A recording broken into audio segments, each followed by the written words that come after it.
ਕੱਲ ਹੀ ਸ਼੍ਰੋਮਣੀ ਅਕਾਲੀ ਦਲ ਦੇ ਬੁਲਾਰੇ ਕਹਿ ਰਹੇ ਸੀਗੇ ਕਿ ਅਸੀਂ ਭਵਿੱਖਬਾਣੀ ਕੀਤੀ ਸੀ ਕਿ ਇਹਨਾਂ ਨੇ ਆਪ 'ਚ ਸ਼ਾਮਲ ਹੋ ਜਾਣਾ। ਜੋਤਿਸ਼ ਬਣ ਗਏ ਹੋ ਤੇ ਬਾਦਲ ਸਾਹਿਬ ਇਹ ਗੱਲ ਕਹਿੰਦੇ ਸੀ ਕਿ ਮੇਰੀ ਮੰਤਰੀ ਮੰਡਲ 'ਚ ਬੀਬੀਆਂ ਹੀ ਨਹੀਂ ਮੇਰੀ ਗੱਲ ਸੁਣਦੀਆਂ, ਬਾਕੀ ਸਾਰੇ ਸੁਣ ਲੈਂਦੇ। ਕਿਤੇ ਘਰ ਘਰ ਰੋਜ਼ਗਾਰ ਵੰਡਣ ਦਾ ਨਾਰਾ ਬਦਲ ਕੇ ਸਿਰਫ ਕਾਂਗਰਸ ਨੂੰ ਰੋਜ਼ਗਾਰ ਵੰਡਣਾ ਤਾਂ ਨਹੀਂ ਹੋ ਗਿਆ? ਕਾਂਗਰਸ ਦੀ ਹਾਈ ਕਮਾਂਡ ਨੂੰ ਹਾਲਾਂਕਿ ਅਸੀਂ ਬਹੁਤ ਕਮਜ਼ੋਰ ਮੰਨ ਕੇ ਚੱਲ ਰਹੇ ਹਾਂ ਤੇ ਦੇਖ ਰਹੇ ਹਾਂ ਕਿ ਉਹ ਕਮਜ਼ੋਰ ਹੈ। ਸਿੱਧੂ ਸਾਹਿਬ ਨੇ ਜਿਹੜੇ ਤੀਰ ਚਲਾਏ ਨੇ ਉਹਨਾਂ ਨੇ ਦੱਸਿਆ ਕਿ ਮੈਂ ਕੋਈ ਟਰੋਫੀ ਨਹੀਂ ਹੈਗੀ ਜਿਹੜੀ ਜਦੋਂ ਮੈਚ ਦਾ ਟਾਈਮ ਆਵੇ ਤੇ ਕੱਢ ਕੇ ਬਾਹਰ ਰੱਖ ਦਿਓ, ਮੈਚ ਜਿੱਤ ਕੇ ਤੇ ਮੁੜ ਕੇ ਅੰਦਰ ਰੱਖ ਦਿਓ। ਸਾਹਿਤ ਪੜ੍ਹਦੇ ਆ ਜਿੰਨੇ ਕੋਈ ਸ਼ੇਰ ਸੁਣਾਉਂਦੇ ਆ ਉਨੀਆਂ ਚੰਗੀਆਂ ਗੱਲਾਂ ਪੰਜਾਬ ਦੇ ਭਲੇ ਲਈ ਉਹਨਾਂ ਨੇ ਕੀਤੀਆਂ ਨੇ। ਸਭ ਤੋਂ ਵੱਡਾ ਰੌਲਾ ਸੀ ਰੇਤ ਮਾਫੀਆ ਦਾ, ਕੇਬਲ ਮਾਫੀਆ ਦਾ, ਸ਼ਰਾਬ ਮਾਫੀਆ ਦਾ, ਟਰਾਂਸਪੋਰਟ ਮਾਫੀਆ ਦਾ। ਇਹਨਾਂ ਚੋਂ ਕੋਈ ਵੀ ਹੱਲ ਨਹੀਂ ਹੋਇਆ। ਸਿੱਧੂ ਨੇ ਅੱਜ ਇਹ ਗੱਲ ਕਹੀ ਆ ਕਿ ਮੈਨੂੰ ਤੁਸੀਂ ਕੋਈ ਲੀਡਰ ਹੀ ਨਾ ਦਿਓ, ਮੈਨੂੰ ਐਮਐਲਏ ਵੀ ਨਾ ਬਣਾਓ, ਮੈਨੂੰ ਜ਼ਿਲ੍ਹਾ ਪ੍ਰੀਸ਼ਦ ਦਾ ਮੈਂਬਰ ਬਣਾ ਦਿਓ, ਜੋ ਕੈਪਟਨ ਸਾਹਿਬ ਕਹਿਣਗੇ ਮੈਂ ਉਹੀ ਕਰੂੰਗਾ, ਪਰ ਇਹਨਾਂ ਮੁੱਦਿਆਂ ਦਾ ਹੱਲ ਤੇ ਕਰੋ। ਜਿਨ੍ਹਾਂ ਘਰਾਂ ਦੇ ਵਿੱਚੋਂ ਬੰਦੇ ਮਰ ਗਏ ਨੇ ਤੁਹਾਡੇ ਪ੍ਰਸ਼ਾਸਨ ਦੀ ਲਾਪਰਵਾਹੀ ਨਾਲ, ਤੁਹਾਡੇ ਹੈਲਥ ਸਿਸਟਮ ਦੀ ਨਾਕਸ ਹੋਣ ਦੇ ਕਾਰਨ ਉਹ ਲੋਕਾਂ ਨੇ ਤੁਹਾਨੂੰ ਵੋਟਾਂ ਨਹੀਂ ਪਾਉਣੀਆਂ, ਜਿੰਨੇ ਮਰਜ਼ੀ ਚੰਗੇ ਹੋ ਕੇ ਤੁਸੀਂ। ਜੇ ਤੁਸੀਂ ਹਰ ਇੱਕ ਬੰਦੇ ਦੀ ਲੱਖ 2-2 ਲੱਖ ਦੀ 4-4 ਲੱਖ ਦੀ ਇੰਸ਼ੋਰੈਂਸ ਕੀਤੀ ਸੀ, ਉਹਨਾਂ ਤੋਂ ਤੁਸੀਂ ਪੈਸੇ ਵੀ ਉਹਨਾਂ ਦੇ ਖਾਤਿਆਂ 'ਚੋਂ ਕੱਟੇ ਸੀ। ਉਦੋਂ ਤੁਸੀਂ ਕਹਿੰਦੇ ਸਾਰਾ ਹਿੰਦੁਸਤਾਨ ਡਿਜੀਟਲ ਕਰਤਾ, ਹਰ ਹਿੰਦੁਸਤਾਨੀ ਦਾ ਖਾਤਾ ਬਣ ਗਿਆ ਤੇ ਹਰ ਹਿੰਦੁਸਤਾਨੀ ਨੂੰ ਜਿਹੜੀ ਇੰਸ਼ੋਰੈਂਸ ਸੀਗੀ ਦੇਤੀ ਤੇ ਹੁਣ ਉਹਦਾ ਕਲੇਮ ਕਰਵਾਓ। ਕਿਸੇ ਵੀ ਅੰਦੋਲਨ ਨੂੰ ਇੰਨਾ ਲੰਬਾ ਨਹੀਂ ਚੱਲਣਾ ਚਾਹੀਦਾ, ਪਰ ਇਹਦੇ ਲਈ ਫਿਰ ਕਿਸਾਨ ਸੰਗਠਨ ਜਾਂ ਲੋਕਲ ਜ਼ਿੰਮੇਵਾਰ ਨਹੀਂ ਹੈ, ਇਹਦੇ ਲਈ ਤਾਂ ਸਰਕਾਰ ਜ਼ਿੰਮੇਵਾਰ ਹੈ। ਮੁਸਲਿਮਸ ਨੇ ਕਾਫੀ ਲੋਕਾਂ ਨੇ ਇਹਦਾ ਵਿਰੋਧ ਕੀਤਾ ਸੀਗਾ ਕਿ ਇਹਦੇ 'ਚ ਇੱਕ ਤਾਂ ਸੂਰਯ ਆਸਣ ਹੁੰਦਾ, ਉਹ ਕਹਿੰਦੇ ਸੀ ਸੂਰਜ ਜਿਹੜਾ ਹਿੰਦੂਆਂ ਦਾ ਦੇਵਤਾ ਹੈ।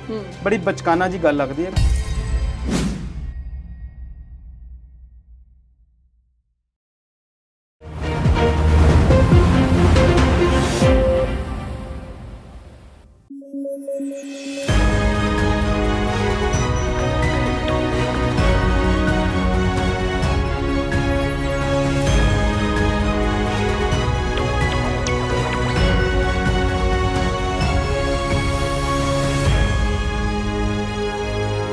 ਪੰਜਾਬੀ ਨੈਸ਼ਨਲ ਟੀਵੀ ਦੇਖ ਰਹੇ ਦਰਸ਼ਕਾਂ ਦਾ ਸਵਾਗਤ। ਪ੍ਰੋਗਰਾਮ ਵਿਚਾਰ ਚਰਚਾ ਲੈ ਕੇ ਇੱਕ ਵਾਰ ਫਿਰ ਤੋਂ ਹਾਜ਼ਰ ਹੋ ਗਏ ਹਾਂ। ਅੱਜ ਦੇ ਇਸ ਪ੍ਰੋਗਰਾਮ ਦੇ ਵਿੱਚ ਸਟੂਡੀਓ 'ਚ ਸਾਡੇ ਨਾਲ ਸਾਡੇ ਮਾਹਿਰ ਮਹਿਮਾਨ ਹੋਣਗੇ ਅੰਮ੍ਰਿਤਪਾਲ ਸ਼ਰਮਾ ਜੀ, ਤੇ ਅਸੀਂ ਉਹਨਾਂ ਦੇ ਨਾਲ ਗੱਲ ਕਰਾਂਗੇ ਪੰਜਾਬ ਦੀ ਰਾਜਨੀਤੀ ਦੀ। ਆਮ ਆਦਮੀ ਪਾਰਟੀ ਦੇ ਖੁੱਲੇ ਨਵੇਂ ਅਧਿਆਏ ਦੀ ਕੁੰਵਰ ਵਿਜੇ ਪ੍ਰਤਾਪ ਨੇ ਆਮ ਆਦਮੀ ਪਾਰਟੀ ਦੀ ਗੋਦ ਵਿੱਚ ਬੈਠ ਗਏ ਨੇ ਜਾ ਕੇ। ਉਹ ਕੈਪਟਨ ਨੇ ਵੰਡੀਆਂ ਨੌਕਰੀਆਂ ਤੇ ਪਏ ਰੌਲੇ ਦੀ ਚੁੱਪ ਗੜੁੱਪ, ਸਿੱਧੂ ਦੀ ਤੋੜੀ ਚੁੱਪ ਦੀ, ਤੇ ਉਧਰੋਂ ਮੋਦੀ ਸਰਕਾਰ ਨੇ ਮੁਆਵਜ਼ਾ ਦੇਣ ਤੋਂ ਹੱਥ ਖੜੇ ਕਰ ਦਿੱਤੇ ਨੇ। ਹੋਰ ਵੀ ਬਹੁਤ ਸਾਰੇ ਮੁੱਦੇ ਨੇ ਜਿਹੜੇ ਇਸ ਪ੍ਰੋਗਰਾਮ ਦੇ ਵਿੱਚ ਵਿਚਾਰਾਂਗੇ। ਪ੍ਰੋਗਰਾਮ ਦੀ ਸ਼ੁਰੂਆਤ ਕਰਨ ਤੋਂ ਪਹਿਲਾਂ ਆਪਣੇ ਮਾਹਿਰ ਮਹਿਮਾਨ ਦਾ ਸਵਾਗਤ ਕਰ ਲੈਂਦੇ ਹਾਂ। ਸਤਿ ਸ਼੍ਰੀ ਅਕਾਲ ਸ਼ਰਮਾ ਜੀ, ਸਵਾਗਤ ਕਰਦੇ ਹਾਂ ਜੀ ਤੁਹਾਡਾ। ਸਤਿ ਸ਼੍ਰੀ ਅਕਾਲ ਸੁਬਲੀਨ ਜੀ, ਕੀ ਹਾਲ ਚਾਲ? ਬਹੁਤ ਵਧੀਆ ਹਾਲ ਨੇ, ਤੇ ਆਮ ਆਦਮੀ ਪਾਰਟੀ ਦੇ ਵੀ ਅੱਜ ਹਾਲ ਬੜੇ ਚੰਗੇ ਮੁੱਦੇ ਇਕੱਠੇ ਕਰ ਲਏ ਆ ਤੁਸੀਂ ਅੱਜ ਮੁੱਦੇ ਵੀ ਬੜੇ ਵੱਡੇ ਨੇ ਤੇ ਇਕੱਠੇ ਵੀ ਚੰਗੇ ਕੀਤੇ ਨੇ। ਆਮ ਆਦਮੀ ਪਾਰਟੀ ਦੇ ਹਾਲ ਸਾਡੇ ਨਾਲੋਂ ਵੀ ਜ਼ਿਆਦਾ ਵਧੀਆ ਨੇ। ਕੁੰਵਰ ਵਿਜੇ ਪ੍ਰਤਾਪ ਨੇ ਉਹਨਾਂ ਦੀ ਗੋਦ ਦੇ ਵਿੱਚ ਜਾ ਕੇ ਬਹਿ ਗਏ ਨੇ। ਕੀ ਕਹਿਣਾ ਚਾਹੁੰਦੇ ਹੋ? ਤੁਸੀਂ ਉਹਨਾਂ ਨੂੰ ਗੋਦ 'ਚ ਕਿਉਂ ਬਿਠਾ ਰਹੇ ਆ? ਅੱਜ 21 ਜੂਨ ਆ ਤੇ ਗੱਲ ਇੰਟਰਨੈਸ਼ਨਲ ਯੋਗਾ ਡੇ ਦੀ ਕਰਨੀ ਚਾਹੁੰਦੇ ਸੀ ਆਪਾਂ, ਪਰ ਬਿਲਕੁਲ ਤਾਜ਼ੀ ਖਬਰ ਆਈ ਆ। ਅਸੀਂ ਬੈਠੇ ਸੀ ਰਿਕਾਰਡਿੰਗ ਲਈ ਤੇ ਖਬਰ ਆ ਗਈ ਕਿ ਅਰਵਿੰਦ ਕੇਜਰੀਵਾਲ ਜੀ ਅੰਮ੍ਰਿਤਸਰ ਤੋਂ ਆ ਗਏ ਆ। ਕੱਲ ਦੀ ਖਬਰ ਬਣੀ ਹੋਈ ਸੀ ਪਰਸੋਂ ਦੀ ਕਿ ਉਹਨਾਂ ਨੇ ਪਰਸੋਂ ਨੂੰ ਆਉਣਾ ਆ, ਤੇ ਚਰਚਾ ਸੀ ਕਿ ਉਹਨਾਂ ਦੇ ਇੱਥੇ ਆਉਣ ਤੋਂ ਬਾਅਦ ਜਿਹੜਾ ਪਹਿਲਾ ਕੰਮ ਆ ਉਹ ਕੁੰਵਰ ਵਿਜੇ ਪ੍ਰਤਾਪ ਦਾ ਪਾਰਟੀ 'ਚ ਸ਼ਾਮਲ ਹੋਣ ਦਾ ਹੀ ਹੋਵੇਗਾ, ਕਿਉਂਕਿ ਬਹੁਤ ਵੱਡੇ ਆਫਿਸਰ ਰਹੇ ਨੇ ਪੰਜਾਬ ਪੁਲਿਸ ਦੇ। IPS ਸੀ, ਬਰਗਾੜੀ ਕਾਂਡ ਤੋਂ ਪਹਿਲਾਂ ਵੀ ਉਹ ਚਰਚਿਤ ਸੀ, ਅੰਮ੍ਰਿਤਸਰ ਦੇ ਵਿੱਚ ਵੀ ਰਹੇ ਆ, ਬਹੁਤ ਜ਼ਿਲ੍ਹਿਆਂ 'ਚ ਉਹਨਾਂ ਨੇ ਹੋਰ ਵੀ ਕੰਮ ਕੀਤਾ। ਕਾਫੀ ਸਖਤ ਪੜ੍ਹੇ ਲਿਖੇ, ਡਾਕਟਰੇਟ ਨੇ, PhD ਕੀਤੀ ਹੋਈ ਆ, ਤੇ ਉਸ ਦੇ ਨਾਲ ਅਖਬਾਰਾਂ ਦੇ ਵਿੱਚ ਜਾਂ ਹੋਰ ਆਰਟੀਕਲਸ ਵੀ ਲਿਖਦੇ ਰਹਿੰਦੇ ਨੇ। ਬਰਗਾੜੀ ਕਾਂਡ ਦੇ ਵਿੱਚ ਜਦੋਂ ਉਹਨਾਂ ਨੂੰ ਸਿੱਟ ਦੇ ਇੰਚਾਰਜ ਲਾਇਆ ਗਿਆ ਤੇ ਉੱਥੇ ਤੋਂ ਬਾਅਦ ਉਹ ਹੋਰ ਚਰਚਾ 'ਚ ਆਏ। ਫਿਰ ਚਰਚਾ ਜਿਹੜੀ ਉਸ ਵੇਲੇ ਸਿਖਰ ਤੇ ਪਹੁੰਚ ਗਈ ਜਦੋਂ ਹਾਈ ਕੋਰਟ ਨੇ ਉਸ ਸਿੱਟ ਨੂੰ ਹੀ ਨਕਾਰ ਦਿੱਤਾ। ਫਿਰ ਉਸ ਤੋਂ ਬਾਅਦ ਸ਼੍ਰੋਮਣੀ ਅਕਾਲੀ ਦਲ ਕਹਿ ਰਹੀ ਸੀ ਕਿ ਇਹ ਤਾਂ ਬੰਦੇ ਹੀ ਕਾਂਗਰਸ ਦੇ ਸੀ। ਜਦੋਂ ਨਕਾਰ ਦਿੱਤਾ ਤੇ ਫਿਰ ਉਹ ਕਹਿਣ ਲੱਗ ਪਏ ਤੇ ਆਪ ਦੇ ਬੰਦੇ ਸੀ। ਕੱਲ ਹੀ ਸ਼੍ਰੋਮਣੀ ਅਕਾਲੀ ਦਲ ਦੇ ਬੁਲਾਰੇ ਕਹਿ ਰਹੇ ਸੀਗੇ ਕਿ ਅਸੀਂ ਭਵਿੱਖਬਾਣੀ ਕੀਤੀ ਸੀ ਕਿ ਇਹਨਾਂ ਨੇ ਆਪ 'ਚ ਸ਼ਾਮਲ ਹੋ ਜਾਣਾ। ਜੋਤਿਸ਼ ਬਣ ਗਏ ਹੋ? ਜੀ ਬਿਲਕੁਲ। ਉਹ ਜੋਤਿਸ਼ ਵੀ ਸਾਰੀਆਂ ਪਾਰਟੀਆਂ ਜੋਤਿਸ਼ ਕਰਦੀਆਂ, ਪਰ ਉਹ ਦੱਸਦੇ ਉਦੋਂ ਆ ਜਦੋਂ ਗੱਲ ਹੋ ਜਾਂਦੀ ਹੈ। ਉਹ ਪੰਜਾਬੀ 'ਚ ਮੁਹਾਵਰਾ ਹੁੰਦਾ ਸੀ ਆਪਣੀ ਲੱਤ ਉੱਪਰ ਰੱਖਣਾ। ਜਦੋਂ ਗੱਲ ਸਾਹਮਣੇ ਆ ਜਾਂਦੀ ਫਿਰ ਕਹਿੰਦੇ ਮੈਂ ਤਾਂ ਪਹਿਲਾਂ ਹੀ ਕਿਹਾ ਸੀ ਕਿ ਇਦਾਂ ਹੋਣਾ। ਤੇ ਹੁਣੇ ਦੀ ਬਿਲਕੁਲ ਖਬਰ ਆ ਕਿ ਆਮ ਆਦਮੀ ਪਾਰਟੀ ਦੇ ਜਿਹੜੇ ਚੀਫ ਨੇ ਸ਼੍ਰੀ ਅਰਵਿੰਦ ਕੇਜਰੀਵਾਲ ਜੀ, CM ਨੇ ਦਿੱਲੀ ਤੋਂ ਦੂਸਰੀ ਵਾਰ ਕਿ ਤੀਸਰੀ ਵਾਰ ਦੇ, ਪਹਿਲਾਂ ਥੋੜੀ ਦੇਰ ਲਈ ਬਣੇ ਸੀ, ਫਿਰ ਕੁਝ ਵੱਧ ਰਹੇ, ਫਿਰ ਦੂਸਰੀ ਵਾਰ ਉਹਨਾਂ ਨੇ ਪੂਰੀ ਟਰਮ ਕੀਤੀ, ਹੁਣ ਤੀਸਰੀ ਵਾਰ ਸ਼ਾਇਦ CM ਨੇ ਦਿੱਲੀ ਦੇ। ਅੰਮ੍ਰਿਤਸਰ ਆਏ ਸੀ, ਪ੍ਰੈਸ ਕਾਨਫਰੰਸ ਆ ਤੇ ਭਗਵੰਤ ਮਾਨ ਉੱਥੇ ਬੈਠੇ ਤੇ ਉਹਨਾਂ ਨੇ ਐਲਾਨ ਕੀਤਾ ਕੁੰਵਰ ਵਿਜੇ ਪ੍ਰਤਾਪ IPS ਰਿਟਾਇਰਡ ਨੇ, ਕਿਉਂਕਿ ਉਹਨਾਂ ਨੇ ਵਲੰਟਰੀ ਰਿਟਾਇਰਮੈਂਟ ਲੈ ਲਈ ਸੀ ਤੇ ਉਹ ਹੁਣ ਆਮ ਆਦਮੀ ਪਾਰਟੀ 'ਚ ਸ਼ਾਮਲ ਹੋ ਗਏ ਨੇ ਅਸੀਂ ਫਾਈਨਲੀ। ਇੱਧਰ ਪ੍ਰੋਗਰਾਮ ਕਰ ਰਹੇ ਹਾਂ ਤੇ ਭਗਵੰਤ ਮਾਨ ਨੇ ਉਧਰ ਪਲੰਦੇ ਬੰਨੇ ਹੋਏ ਆ ਕੁੰਵਰ ਵਿਜੇ ਪ੍ਰਤਾਪ ਦੀਆਂ ਸਿਫਤਾਂ ਦੇ। ਦੇਖੋ ਸਿਫਤ ਤੇ ਉਹਨਾਂ ਦੀ ਬਣਦੀ ਆ ਐਜ਼ ਐਨ ਆਫੀਸਰ ਪੁਲਿਸ ਦੇ ਵਿੱਚ IPS ਹੋਣ ਤੋਂ ਬਾਅਦ ਜਿੰਨਾ ਉਹਨਾਂ ਨੇ ਕੰਮ ਕੀਤਾ ਉਸ ਸਿੱਟ ਨੂੰ ਹਾਈ ਕੋਰਟ ਨੇ ਨਕਾਰਿਆ, ਕਿਵੇਂ ਨਕਾਰਿਆ ਉਹ ਸਾਰੀਆਂ ਗੱਲਾਂ ਸਾਰਿਆਂ ਦੇ ਸਾਹਮਣੇ ਨੇ। FIR ਦਰਜ ਹੋ ਚੁੱਕੀਆਂ ਨੇ, RTI ਲਾਅ ਤੇ ਸਾਰੀ ਜਾਣਕਾਰੀ ਤੁਸੀਂ ਪੜ੍ਹ ਸਕਦੇ ਹੋ। ਜੀ ਹੋ ਸਕਦਾ ਕੁਝ ਗੱਲਾਂ ਉਹਨਾਂ ਤੋਂ ਰਹੀਆਂ ਹੋਣਗੀਆਂ ਪਰ ਐਜ਼ ਐਨ ਆਫੀਸਰ ਉਹ ਇਮਾਨਦਾਰ ਰਹੇ ਆ, ਬੇਦਾਗ ਰਹੇ ਆ ਤੇ ਚੰਗਾ ਉਹਨਾਂ ਨੇ ਕੰਮ ਕੀਤਾ। ਪਾਰਟੀ ਦੇ ਵਿੱਚ ਉਹਨਾਂ ਦਾ ਆਉਣਾ ਉਹਨਾਂ ਦਾ ਨਿੱਜੀ ਫੈਸਲਾ ਆ। ਨੌਕਰੀ ਉਹਨਾਂ ਨੇ ਛੱਡਤੀ ਸੀ ਜਿਸ ਦਿਨ ਉਹ ਅਸਤੀਫਾ ਦੇ ਕੇ ਆਏ ਸੀ ਤੇ ਉਹਨਾਂ ਨੇ ਇਹ ਗੱਲ ਕਹੀ ਸੀ ਕਿ ਮੈਨੂੰ ਸਰਕਾਰ ਮਨਾਉਣਾ ਚਾਹੁੰਦੀ ਸੀ ਜਾਂ ਪੰਜਾਬ ਦੇ CM ਜਿਹੜੇ ਮੈਨੂੰ ਮਨਾਉਣਾ ਚਾਹੁੰਦੇ ਸੀ ਪਰ ਮੈਂ ਉਹਨਾਂ ਨੂੰ ਮਨਾ ਲਿਆ। ਹੁਣ ਇਹ ਵੀ ਗੱਲ ਸੋਚਣੀ ਬਣਦੀ ਹੈ ਕਿ ਕੀ ਉਹਨਾਂ ਨੇ ਇਸੇ ਗੱਲ ਲਈ ਮਨਾਇਆ ਸੀ ਕਿ ਮੈਂ ਪੋਲੀਟੀਕਲ ਪਾਰਟੀ ਜੁਆਇਨ ਕਰਨੀ ਹੈ ਜਾਂ ਇਸੇ ਗੱਲ ਲਈ CM ਸਾਹਿਬ ਮੰਨ ਗਏ ਸੀ ਕਿ ਹਾਂ ਠੀਕ ਹੈ ਤੂੰ ਹੁਣ ਨੌਕਰੀ ਛੱਡ ਦੇ ਤੇ ਤੂੰ ਆਪ ਜੁਆਇਨ ਕਰ ਲੈ। ਪਰ ਨਹੀਂ ਲੱਗਦਾ ਇਦਾਂ ਨਹੀਂ ਹੋਇਆ ਹੋਣਾ। ਹੋ ਸਕਦਾ ਉਹਨਾਂ ਨੇ ਸਿਰਫ ਇੱਕ ਦੋ ਹੋਰ ਚਿਹਰਿਆਂ ਦੀ ਗੱਲ ਕਿਆਸਰਾਈਆਂ ਲੱਗ ਰਹੀਆਂ ਨੇ ਵੀ ਉਹ ਵੀ ਆ ਸਕਦੇ ਨੇ, ਉਹਨਾਂ ਦੀ ਗੱਲ ਕਰੀਏ ਕਿ ਰਹਿਣ ਦੀਏ? ਬਿਲਕੁਲ ਜੀ, ਦੇਖੋ ਜਿਨ੍ਹਾਂ ਦੀ ਤੁਸੀਂ ਗੱਲ ਕਰ ਰਹੇ ਆ ਉਹ ਸਾਰੀ ਦੁਨੀਆ ਨੂੰ, ਸਾਰੇ ਪੰਜਾਬ ਨੂੰ ਘੱਟ ਤੋਂ ਘੱਟ ਜਿਹੜੇ ਬੰਦੇ ਪੰਜਾਬ ਦੀ ਰਾਜਨੀਤੀ 'ਚ ਹਿੱਸਾ ਲੈਂਦੇ ਉਹਨਾਂ ਨੂੰ ਜ਼ਰੂਰ ਪਤਾ ਜੀ।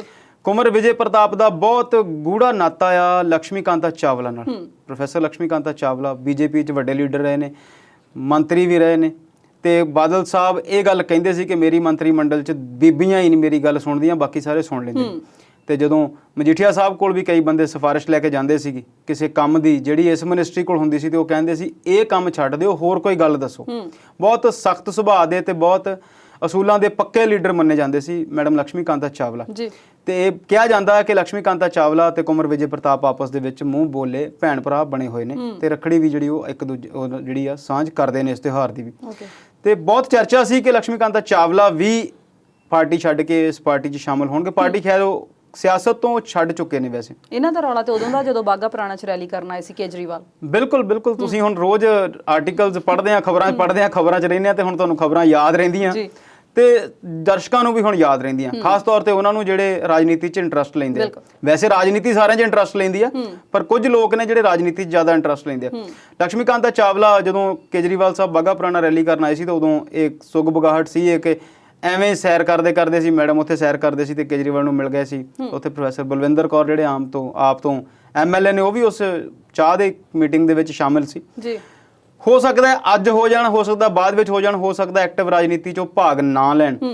ਪਰ ਕੁੰਵਰ ਵਿਜੇ ਪ੍ਰਤਾਪ ਦਾ ਆਮ ਆਦਮੀ ਪਾਰਟੀ 'ਚ ਆਉਣਾ ਇੱਕ ਚੰਗਾ ਸੰਕੇਤ ਰਹੇਗਾ ਪਾਰਟੀ ਦੇ ਨਜ਼ਰੀਏ ਤੋਂ।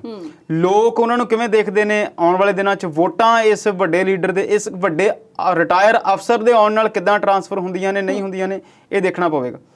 ਤੇ ਆਪ ਇਹ ਵੀ ਕੁਝ ਦਿਨ ਪਹਿਲਾਂ ਕਹਿ ਰਹੀ ਸੀ ਨਾ ਬਹੁਤ ਜਲਦ ਅਸੀਂ ਮੁੱਖ ਮੰਤਰੀ ਦਾ ਚਿਹਰਾ ਐਲਾਨਣਾ, ਉਹਦੀ ਨਹੀਂ ਕੋਈ ਸੁੱਗ ਬਗਾਹਟ ਨਿਕਲੀ ਬਾਹਰ ਹਲੇ?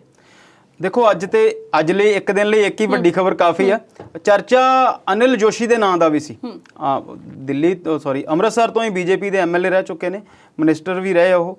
ਉਹਨਾਂ ਦਾ ਵੀ ਚਰਚਾ ਸੀ ਕਿ ਉਹ ਵੀ ਪਾਰਟੀ ਦੇ ਵਿੱਚ ਸ਼ਾਮਲ ਹੋਣਗੇ ਆਪ 'ਚ ਕਿਉਂਕਿ ਉਹਨਾਂ ਨੇ ਬੀਤੇ ਦਿਨਾਂ 'ਚ ਕਾਫੀ ਦਿਨਾਂ ਤੋਂ ਉਹ ਬਹੁਤ ਖਿਲਾਫ ਬੋਲ ਰਹੇ ਆ ਪਾਰਟੀ ਦੀਆਂ ਲਾਈਨਸ ਦੇ ਵਿੱਚ ਕਿਸਾਨ ਅੰਦੋਲਨ ਨੂੰ ਲੈ ਕੇ। ਤੇ ਉਹਨਾਂ ਨੂੰ ਪ੍ਰਧਾਨ ਸਾਹਿਬ ਨੇ ਅਸ਼ਵਨੀ ਸ਼ਰਮਾ ਨੇ ਕਿਹਾ ਵੀ ਸੀਗਾ ਕਿ ਤੁਸੀਂ ਪਾਰਟੀ ਦੇ ਖਿਲਾਫ ਬੋਲਣਾ ਛੱਡ ਦਿਓ, ਨਹੀਂ ਤੇ ਆਪਣਾ ਕਿਨਾਰਾ ਉਹ ਕਰ ਲਓ ਤੇ ਤੁਹਾਨੂੰ ਫਿਰ ਕੋਈ ਅਸੀਂ ਜਵਾਬ ਦੇ ਦਿਆਂਗੇ। ਪਰ ਹਾਲ ਦੀ ਘੜੀ ਜਿਹੜੀ ਖਬਰ ਆ ਉਹ ਸਿਰਫ ਕੁੰਵਰ ਵਿਜੇ ਪ੍ਰਤਾਪ ਦੀ ਹੈ। ਤੇ ਇਹਨਾਂ ਦੀ ਆਉਣ ਤੋਂ ਕੱਲ ਜਦੋਂ ਖਬਰ ਇਹਨਾਂ ਦੀ ਆਈ ਸੀ ਤੇ ਅਕਾਲੀ ਦਲ ਨੇ ਜਿਹੜੀ ਕਾਨਫਰੰਸ ਕੀਤੀ ਸੀ ਉਹ ਤੋਂ ਲੱਗਦਾ ਸੀਗਾ ਕਿ ਬਹੁਤ ਪਰੇਸ਼ਾਨ ਨੇ ਅਕਾਲੀ ਦਲ ਵਾਲੇ। ਦੇਖੋ ਐਜ਼ ਐਨ ਆਫੀਸਰ ਉਹਨਾਂ ਨੇ ਬਹੁਤ ਲੰਬਾ ਸਮਾਂ ਇਸ ਪੰਜਾਬ ਦੇ ਵਿੱਚ ਕੰਮ ਕੀਤਾ, ਬਹੁਤ ਸਾਰੀਆਂ ਗੱਲਾਂ ਉਹ ਜਾਣਦੇ ਨੇ। ਰਿਟਾਇਰਮੈਂਟ ਤੋਂ ਬਾਅਦ ਫਿਰ ਉਹ ਬੋਲਣ ਲਈ ਫ੍ਰੀ ਹੋ ਜਾਂਦੇ ਨੇ।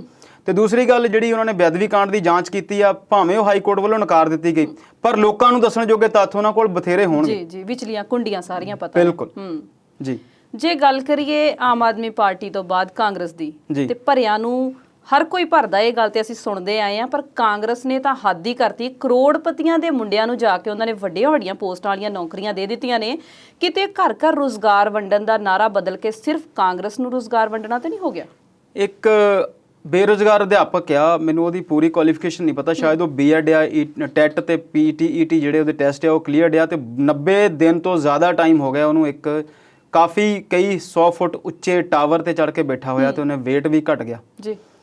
ਇਹੋ ਜਿਹੀਆਂ ਪੰਜਾਬ ਦੇ ਵਿੱਚ ਹਜ਼ਾਰਾਂ ਉਦਾਹਰਨਾਂ ਨੇ। ਅਸੀਂ ਬੀਤੇ ਪ੍ਰੋਗਰਾਮ 'ਚ ਗੱਲ ਕੀਤੀ ਸੀ ਕਿ 13,000 ਤੋਂ ਵੱਧ ਕੱਚੇ ਅਧਿਆਪਕ ਜਿਹੜੇ ਆ ਨੌਕਰੀਆਂ ਦੀ ਮੰਗ ਕਰਦੇ ਆ। ਹੋਰ ਹਰ ਮਹਿਕਮੇ ਦੇ ਵਿੱਚ ਬਹੁਤ ਸਾਰੇ ਲੋਕ ਇਹੋ ਜਿਹੇ ਨੇ ਜਿਹੜੇ ਕੱਚੇ ਬੈਠੇ ਨੇ ਜਾਂ ਕੱਚੇ ਆਪਾਂ ਕਹਿੰਦੇ ਜਿਹੜੇ ਕੰਟਰੈਕਟ ਤੇ ਭਰਤੀ ਹੋਏ ਨੇ, ਤੰਗ ਆ ਕੇ ਖੁਦਕੁਸ਼ੀਆਂ ਕਰਨ ਦੀ ਵੀ ਕੋਸ਼ਿਸ਼ ਕਰ ਰਹੇ ਨੇ। ਬਿਲਕੁਲ। ਪਰ ਪੰਜਾਬ ਸਰਕਾਰ ਇਹਨਾਂ ਸਾਰੀਆਂ ਚੀਜ਼ਾਂ ਤੋਂ ਉਲਟ ਹੋ ਕੇ ਜਿਹੜੀ ਗੱਲ ਕਰ ਰਹੀ ਆ ਉਹ ਬਹੁਤ ਹੈਰਾਨੀਜਨਕ ਵੀ ਆ ਤੇ ਉਹ ਪਾਰਟੀ ਦੀ ਸਾਖ ਨੂੰ ਵੀ ਖੋਰਾ ਲਾ ਰਹੀ ਆ ਤੇ ਲੋਕਾਂ ਦਾ ਜਿਹੜਾ ਰਾਜਨੀਤੀ 'ਚ ਥੋੜਾ ਬਹੁਤਾ ਵਿਸ਼ਵਾਸ ਬਚਿਆ ਆ ਉਹਨੂੰ ਵੀ ਢਾਹ ਲਾ ਰਹੀ। ਤੁਸੀਂ ਜਿਹੜੀ ਗੱਲ ਕੀਤੀ ਆ ਉਹ ਅਸੀਂ ਬਹੁਤ ਦਿਨ ਪਹਿਲਾਂ ਗੱਲ ਛਿੜੀ ਸੀ ਉਹ ਕਿ ਦੋ ਜਿਹੜੇ ਵੱਡੇ ਕਾਕੇ ਨੇ, ਫਤਿਹ ਜੰਗ ਬਾਜਵਾ ਜੀ ਦਾ ਸੁਪੁੱਤਰ ਆ ਤੇ ਦੂਸਰਾ ਹੈਗਾ ਆ ਰਕੇਸ਼ ਪਾਂਡੇ ਜੀ ਦਾ ਲੁਧਿਆਣੇ ਤੋਂ। ਉਹ ਦੋਨੇ ਹੀ ਐਮਐਲਏ ਰਹਿ ਚੁੱਕੇ ਨੇ, ਐਮਐਲਏ ਹੁਣ ਵੀ ਨੇ ਤੇ ਉਹਨਾਂ ਦੇ ਬੇਟਿਆਂ ਨੂੰ, ਇੱਕ ਨੂੰ ਇੰਸਪੈਕਟਰ ਤੇ ਇੱਕ ਨੂੰ ਨਾਇਬ ਤਹਿਸੀਲਦਾਰ। ਇੰਨਾ ਕਸਰ ਹੋਇਆ ਸਾਡੇ ਬੋਲਣ ਦਾ ਜਾਂ ਲੋਕਾਂ ਦੇ ਬੋਲਣ ਦਾ ਕਿ ਪਹਿਲਾਂ ਉਹਨਾਂ ਨੂੰ ਡੀਐਸਪੀ ਤੇ ਤਹਿਸੀਲਦਾਰ ਲਾਉਣਾ ਸੀ ਪਰ ਇੱਕ ਇੱਕ ਅਹੁਦਾ ਉਹਨਾਂ ਦਾ ਜਿਹੜਾ ਥੱਲੇ ਕਰ ਦਿੱਤਾ ਗਿਆ।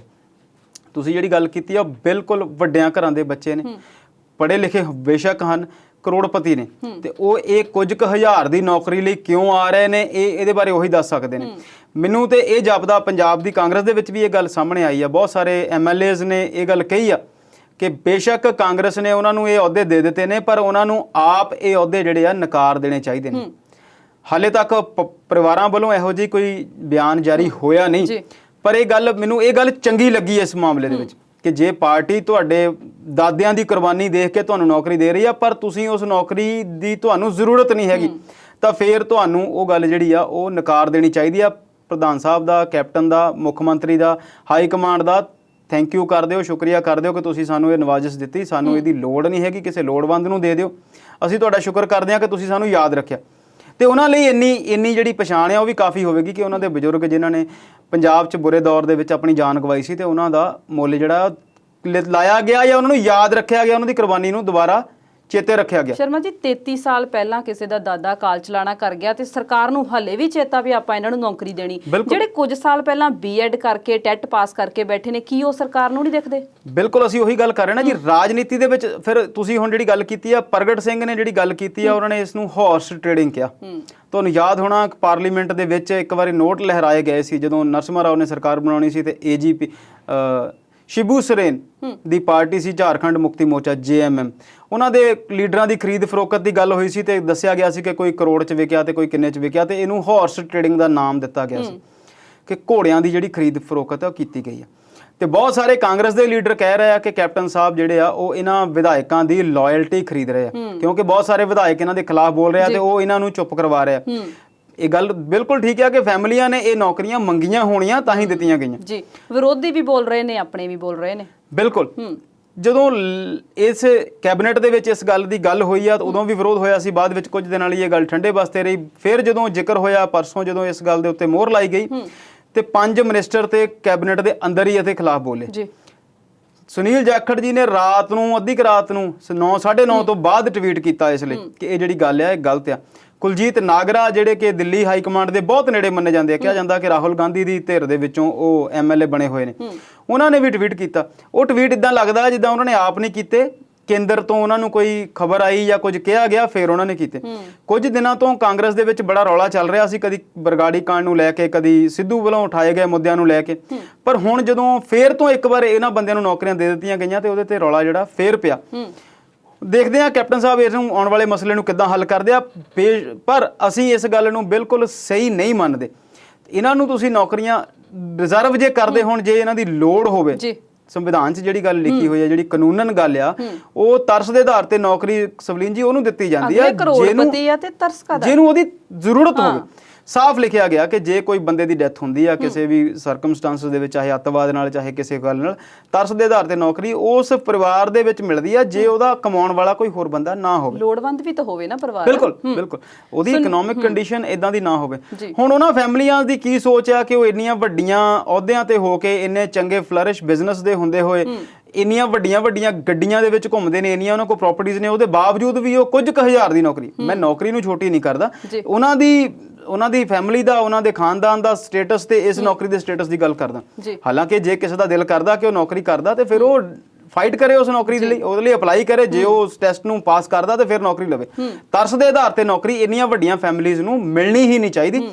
ਜੇ ਸਰਕਾਰ ਨੇ ਦਿੱਤੀ ਆ, ਉਹਨਾਂ ਦੀ ਇੱਜ਼ਤ ਲਈ, ਉਹਨਾਂ ਦੀ ਕੁਰਬਾਨੀ ਲਈ, ਤੇ ਉਹਨਾਂ ਨੂੰ ਹੱਥ ਜੋੜ ਕੇ ਇਸ ਚੀਜ਼ ਤੋਂ ਮਾਫੀ ਮੰਗਣੀ ਚਾਹੀਦੀ ਵੀ ਤੁਸੀਂ ਸਾਨੂੰ ਦਿੱਤੀ, ਬਹੁਤ ਧੰਨਵਾਦ, ਪਰ ਕਿਸੇ ਲੋੜਵੰਦ ਨੂੰ ਦੇ ਦਿਓ, ਸਾਨੂੰ ਇਹਦੀ ਲੋੜ ਜਿਹੜੀ ਉਹ ਘੱਟ ਆ ਜਾਂ ਨਹੀਂ ਆ। ਸੁਨੀਲ ਜਾਖੜ ਨੇ ਕਿਹਾ ਵੀ ਮੁੱਖ ਮੰਤਰੀ ਨੂੰ ਵੀ ਇੱਕ ਵਾਰ ਫੈਸਲੇ ਤੇ ਵਿਚਾਰ ਕਰ ਲਓ, ਤੇ ਮੁੱਖ ਮੰਤਰੀ ਮਾਹਾਂ ਦੇ ਆਟੇ ਵਾਂਗੂ ਆਕੜ ਕੇ ਕਹਿੰਦੇ ਨੇ ਕਿ ਮੇਰਾ ਫੈਸਲਾ ਬਿਲਕੁਲ ਸਹੀ ਹੈ। ਦੇਖੋ ਉਹ ਜਿਹੜਾ ਮਾਹਾਂ ਦੇ ਆਟੇ ਵਾਲੀ ਗੱਲ ਆ ਉਹ ਠੀਕ ਆ, ਕਿਉਂਕਿ ਉਹ ਜਿਹੜਾ ਟਵੀਟ ਕੀਤਾ ਨਾ ਕੈਪਟਨ ਸਾਹਿਬ ਨੇ, ਉਹ ਰਾਤ ਨੂੰ 11 ਵਜੇ ਕੀਤਾ, ਤੇ ਰਾਤ ਨੂੰ ਫਿਰ ਜਦੋਂ ਰਾਜਾ ਸਾਹਿਬ ਆ ਤੇ ਉੱਪਰੋਂ ਥੋੜਾ ਜਿਹਾ ਸਿਸਟਮ ਵੀ ਹੁੰਦਾ ਸ਼ਾਮ ਦਾ, ਤੇ ਮਾਹੌਲ ਕੁਝ ਹੋਰ ਹੁੰਦਾ, ਤੇ ਖੂਨ ਦਾ ਜਿਹੜਾ ਦਬਾਅ ਥੋੜਾ ਵਧਿਆ ਹੁੰਦਾ, ਫਿਰ ਉਸ ਵੇਲੇ ਉਹ ਕਹਿੰਦਾ ਯਾਰ ਮੈਂ ਤਾਂ ਨਹੀਂ ਮੰਨਦਾ, ਹੁਣ ਸਵੇਰੇ ਦੇਖਾਂਗੇ। ਜੀ ਗੱਲਬਾਤ ਦਾ ਦੌਰ ਇਸੇ ਤਰ੍ਹਾਂ ਜਾਰੀ ਰੱਖਾਂਗੇ, ਪਰ ਇਸ ਵੇਲੇ ਵੇਲਾ ਹੋ ਗਿਆ ਇੱਕ ਛੋਟੀ ਜਿਹੀ ਬ੍ਰੇਕ ਦਾ। ਜਲਦ ਹਾਜ਼ਰ ਹੁੰਦੇ ਹਾਂ।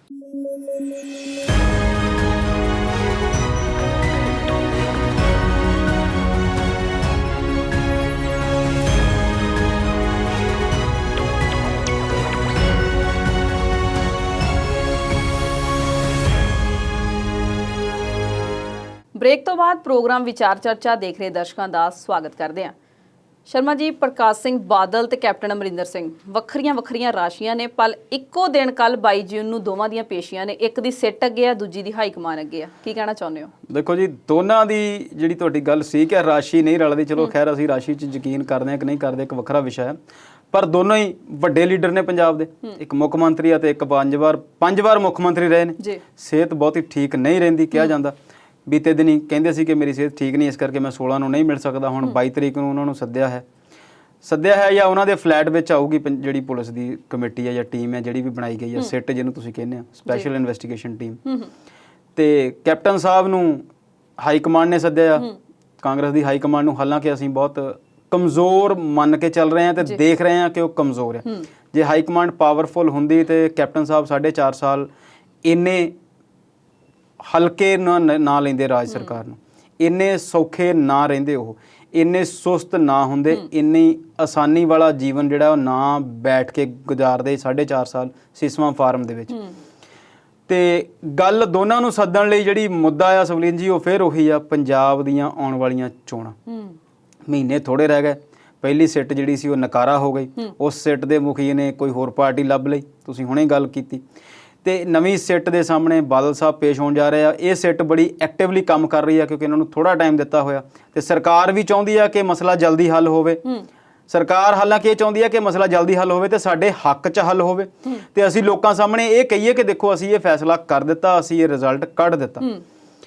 ਤੇ ਦੂਜੀ ਪਾਰਟੀ ਜਿਹੜੀ ਇਹ ਚਾਹੁੰਦੀ ਆ ਕਿ ਇਹ ਮਸਲਾ ਜਿਹੜਾ ਥੋੜਾ ਜਿਹਾ ਲਟਕੇ, ਪਰ ਹੁਣ ਅਕਾਲੀ ਦਲ ਵੀ ਇਹ ਚਾਹੁੰਦੀ ਆ ਕਿ ਅਸੀਂ ਇਸ ਸਿੱਟ ਦੇ ਵਿੱਚੋਂ ਬਾਹਰ ਨਿਕਲੀਏ ਤੇ ਚੋਣਾਂ ਲੜਨ ਲਈ ਤਿਆਰ ਹੋਈਏ। ਸਮਝੌਤਾ ਉਹਨਾਂ ਨੇ ਕਰ ਲਿਆ, ਉਹ ਥੋੜੀ ਜਿਹੀ ਚੰਗੀ ਸਥਿਤੀ 'ਚ ਆ ਗਏ ਆ ਪਹਿਲਾਂ ਨਾਲੋਂ।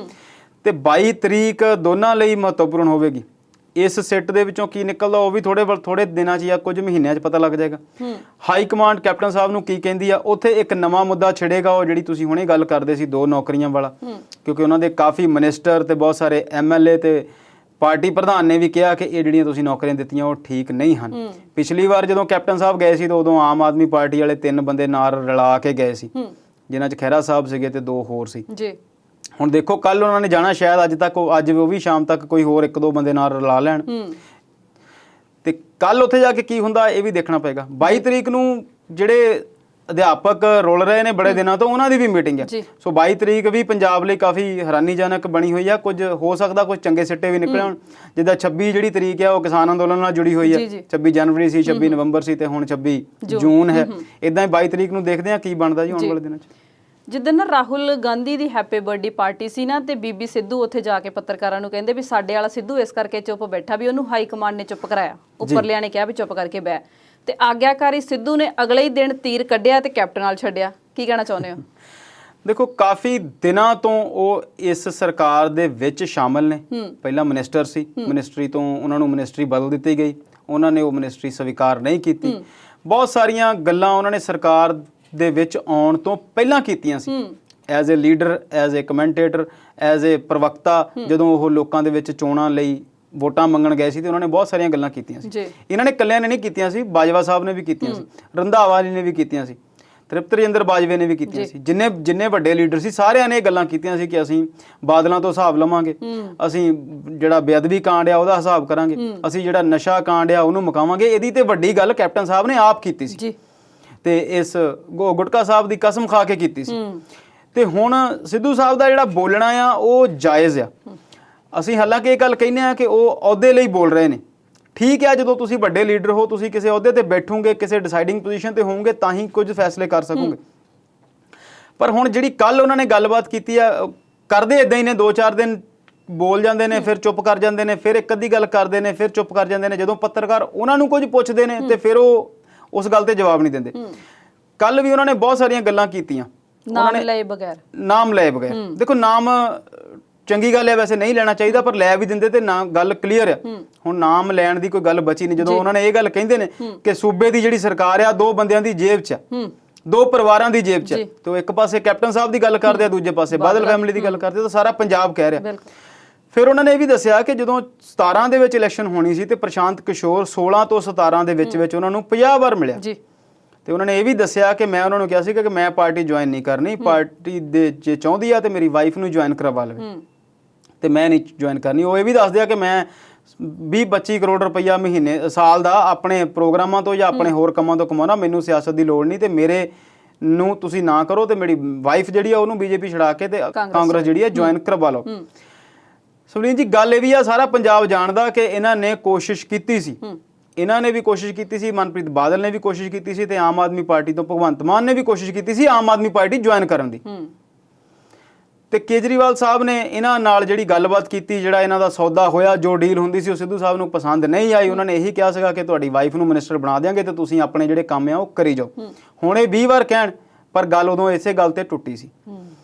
ਤੇ ਮਨਪ੍ਰੀਤ ਬਾਦਲ ਨੂੰ ਫਿਰ ਹੋ ਸਕਦਾ ਉਹਨਾਂ ਨਾਲ ਵੀ ਕੋਈ ਡੀਲ ਜਿਹੜੀ ਨਹੀਂ ਹੋਈ, ਉਹਨਾਂ ਨੇ ਫਿਰ ਕਾਂਗਰਸ ਨੂੰ ਜੁਆਇਨ ਕਰਨਾ ਠੀਕ ਸਮਝਿਆ ਤੇ ਉਹ ਥੋੜੇ ਜਿਹੇ ਚੁੱਪ ਕਰਕੇ ਬੈਠ ਵੀ ਗਏ, ਆਪਣੇ ਕੰਮ ਤੋਂ ਇਲਾਵਾ ਕਦੀ ਬੋਲੇ ਨਹੀਂ।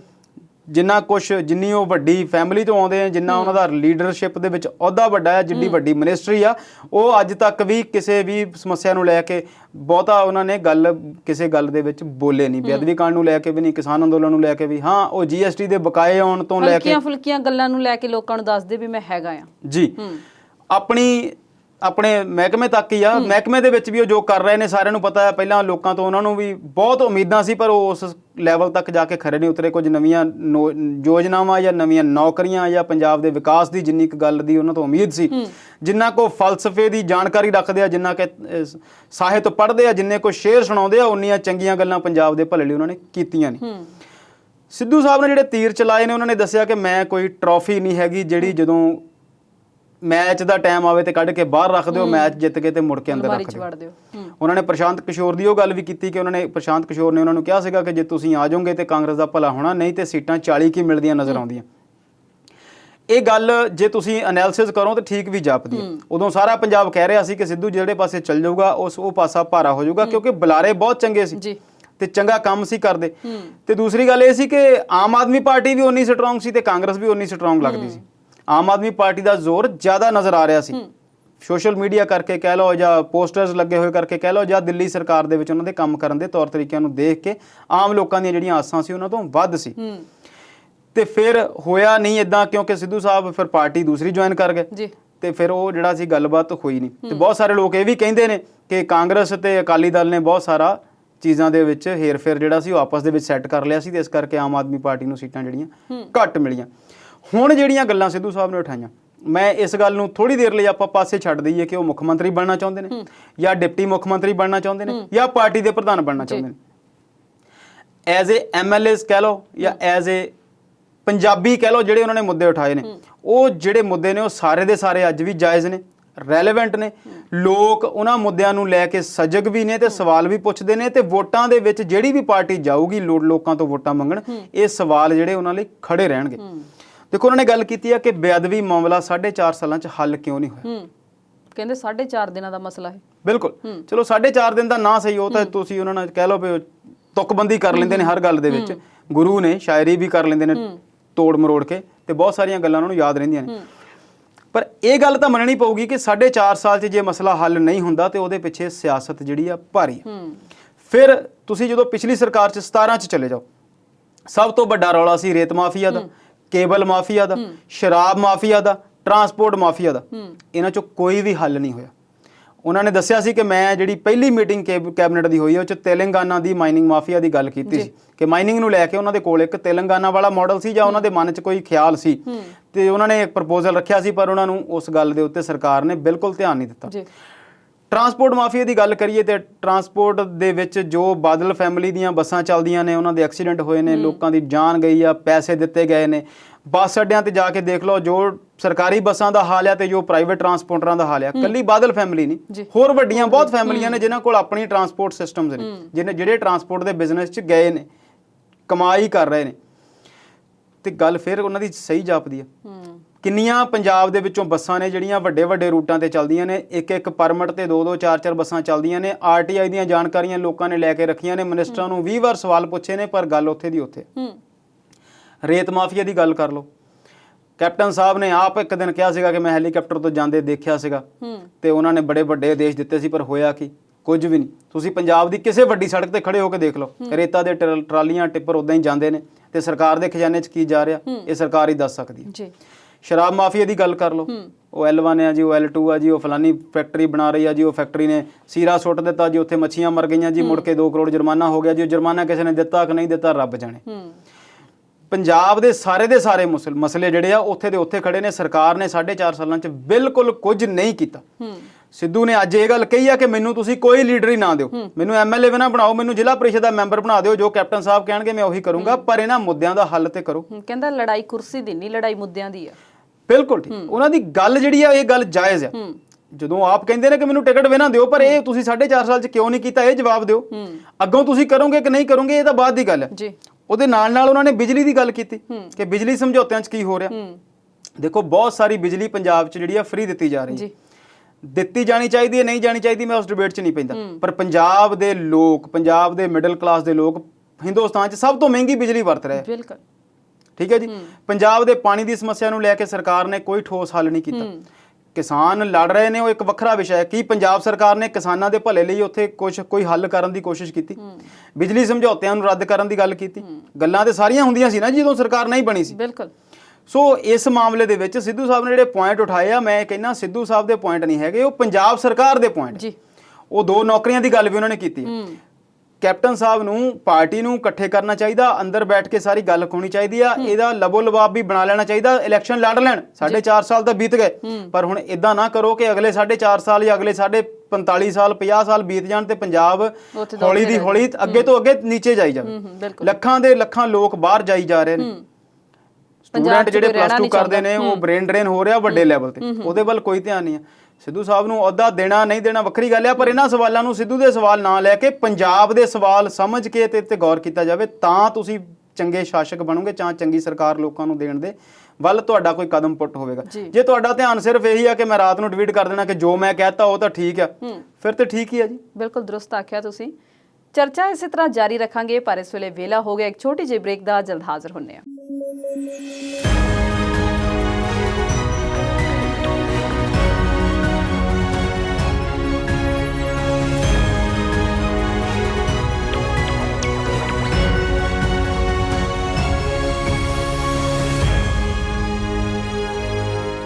ਬ੍ਰੇਕ ਤੋਂ ਬਾਅਦ ਦਰਸ਼ਕਾਂ ਦਾ ਸਵਾਗਤ ਕਰਦੇ ਹਾਂ। ਸ਼ਰਮਾ ਜੀ, ਜੇ ਗੱਲ ਕਰੀਏ ਕਰੋਨਾ ਮਹਾਮਾਰੀ ਦੀ, ਵੈਸੇ ਤਾਂ ਭਾਰਤ ਨੂੰ ਕਾਫੀ ਰਾਹਤ ਮਿਲ ਰਹੀ ਹੈ, ਫਿਰ ਵੀ ਜੇ ਅੰਕੜਿਆਂ ਦੀ ਗੱਲ ਕਰਨੀ ਹੋਵੇ ਤੇ ਕਿੰਨੇ ਕੁ ਕੇਸ ਰਹਿ ਗਏ ਨੇ ਹੁਣ? ਸੁਲਿਨ ਜੀ, ਜਦੋਂ ਪੀਕ ਤੇ ਸੀਗਾ ਕਰੋਨਾ ਮਈ ਤੋਂ ਪਹਿਲਾਂ ਤੇ ਉਦੋਂ ਇੱਕ ਅੰਕੜੇ ਜਿਹੜੇ ਸੀਗੇ 4 ਲੱਖ ਤੋਂ ਟੱਪ ਗਏ ਸੀ ਡੇਲੀ। ਮੈਨੂੰ ਹਾਲੇ ਵੀ ਚੇਤਾ 7 ਮਈ ਨੂੰ ਸਭ ਤੋਂ ਜ਼ਿਆਦਾ ਕੇਸ ਆਏ ਸੀ। 4,40,000 ਕਿ 4,20,000 ਦੇ ਨੇੜੇ, ਸਵਾ 4 ਲੱਖ ਦੇ ਕਰੀਬ ਤੁਸੀਂ ਉਹਨੂੰ ਕਹਿ ਸਕਦੇ ਆ। ਫਿਰ ਅਸੀਂ ਹਰ ਵਾਰ ਇਹ ਗੱਲ ਕਹਿੰਦੇ ਆ, ਸਾਡੇ ਸ਼ਬਦਾਂ 'ਚ ਇਹ ਗੱਲ ਪੱਕੀ ਫਿੱਟ ਹੋ ਗਈ ਜਦੋਂ ਕਰੋਨਾ ਦੀ ਗੱਲ ਕਰਦੇ ਆ। ਇਹ ਸਰਕਾਰੀ ਅੰਕੜੇ, ਅਸਲ ਕੀ ਸੀ ਉਹ ਤੁਸੀਂ ਰੋਜ਼ ਦੇਖਦੇ ਆ। ਇਹਦੇ ਬਾਰੇ ਅੱਜ ਵੀ ਅਸੀਂ ਗੱਲ ਕਰਨੀ ਆ ਕਿ ਅਸਲ ਦੇ ਵਿੱਚ ਤੇ ਸਰਕਾਰੀ ਬਿਆਨਾਂ ਦੇ ਵਿੱਚ ਕੀ ਫਰਕ ਆ। ਤੇ ਅੰਤਰਰਾਸ਼ਟਰੀ ਅਖਬਾਰਾਂ ਜਾਂ ਅੰਤਰਰਾਸ਼ਟਰੀ ਮੀਡੀਆ ਇਹ ਪਹਿਲਾਂ ਕਹਿ ਚੁੱਕਾ ਕਿ ਜਦੋਂ ਇਹ ਕਹਾਣੀ ਖਤਮ ਹੋ ਜਾਊਗੀ, ਸਾਲ 2 ਸਾਲ ਲੰਘ ਜਾਣਗੇ, ਫਿਰ ਪਤਾ ਲੱਗੇਗਾ ਕਿ ਲੋਕ ਕਿੰਨੇ ਇਸ ਬਿਮਾਰੀ ਦੇ ਹੱਥ ਚੜੇ, ਕਿੰਨੇ ਲੋਕ ਲੱਖਾਂ ਦੀ ਗਿਣਤੀ ਵਿੱਚ ਮਰੇ। ਤੇ ਬਹੁਤ ਸਾਰੀਆਂ ਸੰਸਥਾਵਾਂ ਜਾਂ ਜਿਹੜੇ ਰਿਸਰਚਰਸ ਨੇ, ਜਿਹੜੇ ਡਾਟਾ ਤੇ ਕੰਮ ਕਰਦੇ ਲੋਕ ਨੇ, ਅਸੀਂ ਵੀ ਇਹ ਗੱਲ ਕਹਿ ਚੁੱਕੇ ਹਾਂ ਕਿ ਸਰਕਾਰ ਜੋ ਕਹਿ ਰਹੀ ਉਹਦੇ ਨਾਲ 1 0 ਲਾ ਕੇ ਚੱਲੋ ਤੇ ਫਿਰ ਠੀਕ ਸੀ। ਪਰ ਅੱਜ ਅਸੀਂ ਫਿਰ ਗੱਲ ਸਰਕਾਰੀ ਅੰਕੜਿਆਂ ਦੀ ਕਰੀਏ ਤੇ ਪਿਛਲੇ 24 ਘੰਟਿਆਂ 'ਚ ਜਿਹੜੇ ਕੇਸ ਆ ਉਹ 53,000 ਦੇ ਨੇੜੇ ਤੇੜੇ ਆਏ, ਯਾਨੀ ਕਿ ਗੱਲ ਜਿਹੜੀ 50,000 ਦੇ ਨੇੜੇ ਤੇੜੇ ਆ ਗਈ ਆ 24 ਘੰਟਿਆਂ 'ਚ। ਆਮ ਆਲੇ ਦੁਆਲੇ ਦੇਖਣ ਤੋਂ ਵੀ ਨਜ਼ਰ ਆਉਂਦਾ ਕਿ ਹੁਣ ਹਾਲਾਤ ਜਿਹੜੇ ਆ ਕੁਝ ਬਿਹਤਰ ਲੱਗ ਰਹੇ ਨੇ। ਇਮਿਊਨਿਟੀ ਜਿਹੜੀ ਆ ਹਰਡ ਹੋ ਗਈ ਹੈ ਤੇ ਕਾਫੀ ਚੀਜ਼ਾਂ ਠੀਕ ਨੇ। ਮੌਤਾਂ ਦੀ ਗਿਣਤੀ ਦੇ ਵਿੱਚ ਹੁਣ ਜਿਹੜਾ ਘਟਾ ਹੋਇਆ ਕਾਫੀ ਨਜ਼ਰ ਆਇਆ। 1400 ਦੇ ਕਰੀਬ 1420 ਦੇ ਨੇੜੇ ਤੇੜੇ 4000 ਤੋਂ ਘਟ ਕੇ 1400 4000 4400 ਸਰਕਾਰੀ ਅੰਕੜੇ ਸੀ ਤੇ ਹੁਣ ਉਹ 1400 ਆ, ਯਾਨੀ ਕਿ 3 ਗੁਣਾ ਘਟ ਗਏ। ਕੇਸ ਜਿਹੜੇ ਆ ਉਹ 10 ਗੁਣਾ ਤੋਂ ਘਟ ਗਏ ਸਮਝ ਲਓ। ਜੇ 8-9 ਗੁਣਾ ਘਟ ਗਏ ਤੇ ਮੌਤਾਂ ਦੀ ਗਿਣਤੀ ਜਿਹੜੀ ਉਹ 3 ਗੁਣਾ ਘਟ ਗਈ। ਜਦੋਂ ਪੰਜਾਬ ਦੀ ਗੱਲ ਕਰਦੇ ਆ ਤੇ 500 ਕੇਸ ਆ, 5-550 ਦੇ ਕਰੀਬ ਕੇਸ ਆ ਤੇ ਕੋਈ 20-22 ਜਿਹੜੀਆਂ ਮੌਤਾਂ ਪਿਛਲੇ 24 ਘੰਟਿਆਂ 'ਚ ਹੋਈਆਂ। ਵੈਕਸੀਨੇਸ਼ਨ ਜਿਹੜੀ ਉਹ ਕਾਫੀ ਸਪੀਡ ਨਾਲ ਹੁਣ ਲੱਗ ਰਿਹਾ ਹੈ ਕਿ ਲੱਗ ਰਹੀ ਹੈ। ਸੈਂਟਰ ਸਰਕਾਰ ਨੇ, ਕੇਂਦਰ ਸਰਕਾਰ ਨੇ ਅੱਜ ਅੰਕੜੇ ਦੱਸੇ ਕਿ 3 ਕਰੋੜ ਤੋਂ ਜ਼ਿਆਦਾ ਟੀਕਾ ਜਿਹੜਾ ਆ ਸਾਰੀਆਂ ਸਟੇਟਾਂ ਦੇ ਕੋਲ ਵੰਡਿਆ ਪਿਆ ਤੇ ਉਹ ਲਾ ਰਹੇ ਨੇ। 30 ਤੋਂ 40 ਲੱਖ ਦੇ ਕਰੀਬ ਰੋਜ਼ ਜਿਹੜੀ ਵੈਕਸੀਨੇਸ਼ਨ ਉਹ ਹੋ ਰਹੀ ਹੈ ਤੇ ਆਸ ਆ ਕਿ ਜੁਲਾਈ ਦੇ ਵਿੱਚ ਇਹ ਜਿਹੜੀ ਵੈਕਸੀਨੇਸ਼ਨ ਦੀ ਸਪੀਡ ਆ ਉਹ 1 ਕਰੋੜ ਜਿਹੜੀ ਆ ਟੀਕਾ ਰੋਜ਼ ਲੱਗਣ ਦੇ ਨੇੜੇ ਤੇੜੇ ਪਹੁੰਚ ਜਾਊਗੀ।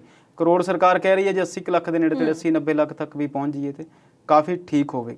ਜੀ ਸ਼ਰਮਾ ਜੀ, ਕਰਨਾਟਕਾ ਦੇ ਵਿੱਚ ਕੋਈ ਹੈਰਾਨੀਜਨਕ ਤੱਥ ਸਾਹਮਣੇ ਆਇਆ ਮੌਤਾਂ ਦੇ ਅੰਕੜੇ ਨੂੰ ਲੈ ਕੇ, ਉਹ ਕੀ ਆ? ਬਿਲਕੁਲ ਹੈਰਾਨੀਜਨਕ ਤੱਥ ਹੈ ਜੀ। ਜੋ ਸਰਕਾਰ ਨੇ ਅੰਕੜੇ ਦਿੱਤੇ ਨੇ ਪਿਛਲੇ ਸਾਲ ਦੇ, ਜੋ ਕਰਨਾਟਕਾ ਦੀ ਗਵਰਨਮੈਂਟ ਨੇ ਜੋ ਅੰਕੜੇ ਦਿੱਤੇ ਨੇ, ਉਹ ਤੋਂ ਅਸਲ ਅੰਕੜੇ ਜਿਹੜੇ ਉੱਥੋਂ ਦੇ ਜਨਮ ਤੇ ਮੌਤ ਰਜਿਸਟਰਾਰ ਆਫਿਸ ਤੋਂ ਸਾਹਮਣੇ ਆਏ ਆ ਉਹ ਬਹੁਤ ਹੈਰਾਨੀਜਨਕ ਆ।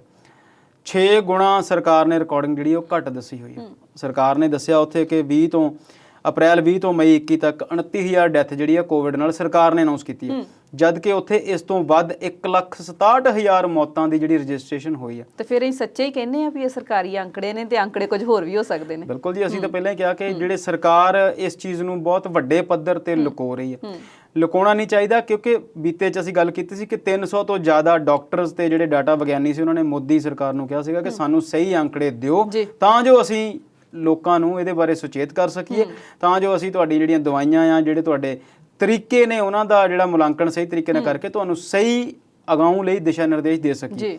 ਪਰ ਹੁਣ ਜੇ ਅਸੀਂ ਹਰ ਸਟੇਟ ਤੋਂ ਦੂਜੇ ਤੀਜੇ ਦਿਨ ਰੋਜ਼ ਖਬਰ ਆ ਜਾਂਦੀ ਹੈ, ਕਦੀ ਬਿਹਾਰ ਤੋਂ ਆਈ ਆ, ਕਦੀ ਹੁਣ ਕਰਨਾਟਕਾ ਦੀ ਆ ਗਈ ਆ, ਬੀਤੇ 'ਚ 1-2 ਸਟੇਟਾਂ ਦੀ ਹੋਰ ਵੀ ਇਹੋ ਜਿਹੀਆਂ ਖਬਰਾਂ ਆਈਆਂ ਸੀ ਕਿ ਜਿਹੜੇ ਅੰਕੜੇ ਆ ਉਹ ਬਹੁਤ ਵੱਡੇ ਪੱਧਰ ਤੇ ਲੁਕੋਏ ਜਾ ਰਹੇ ਆ।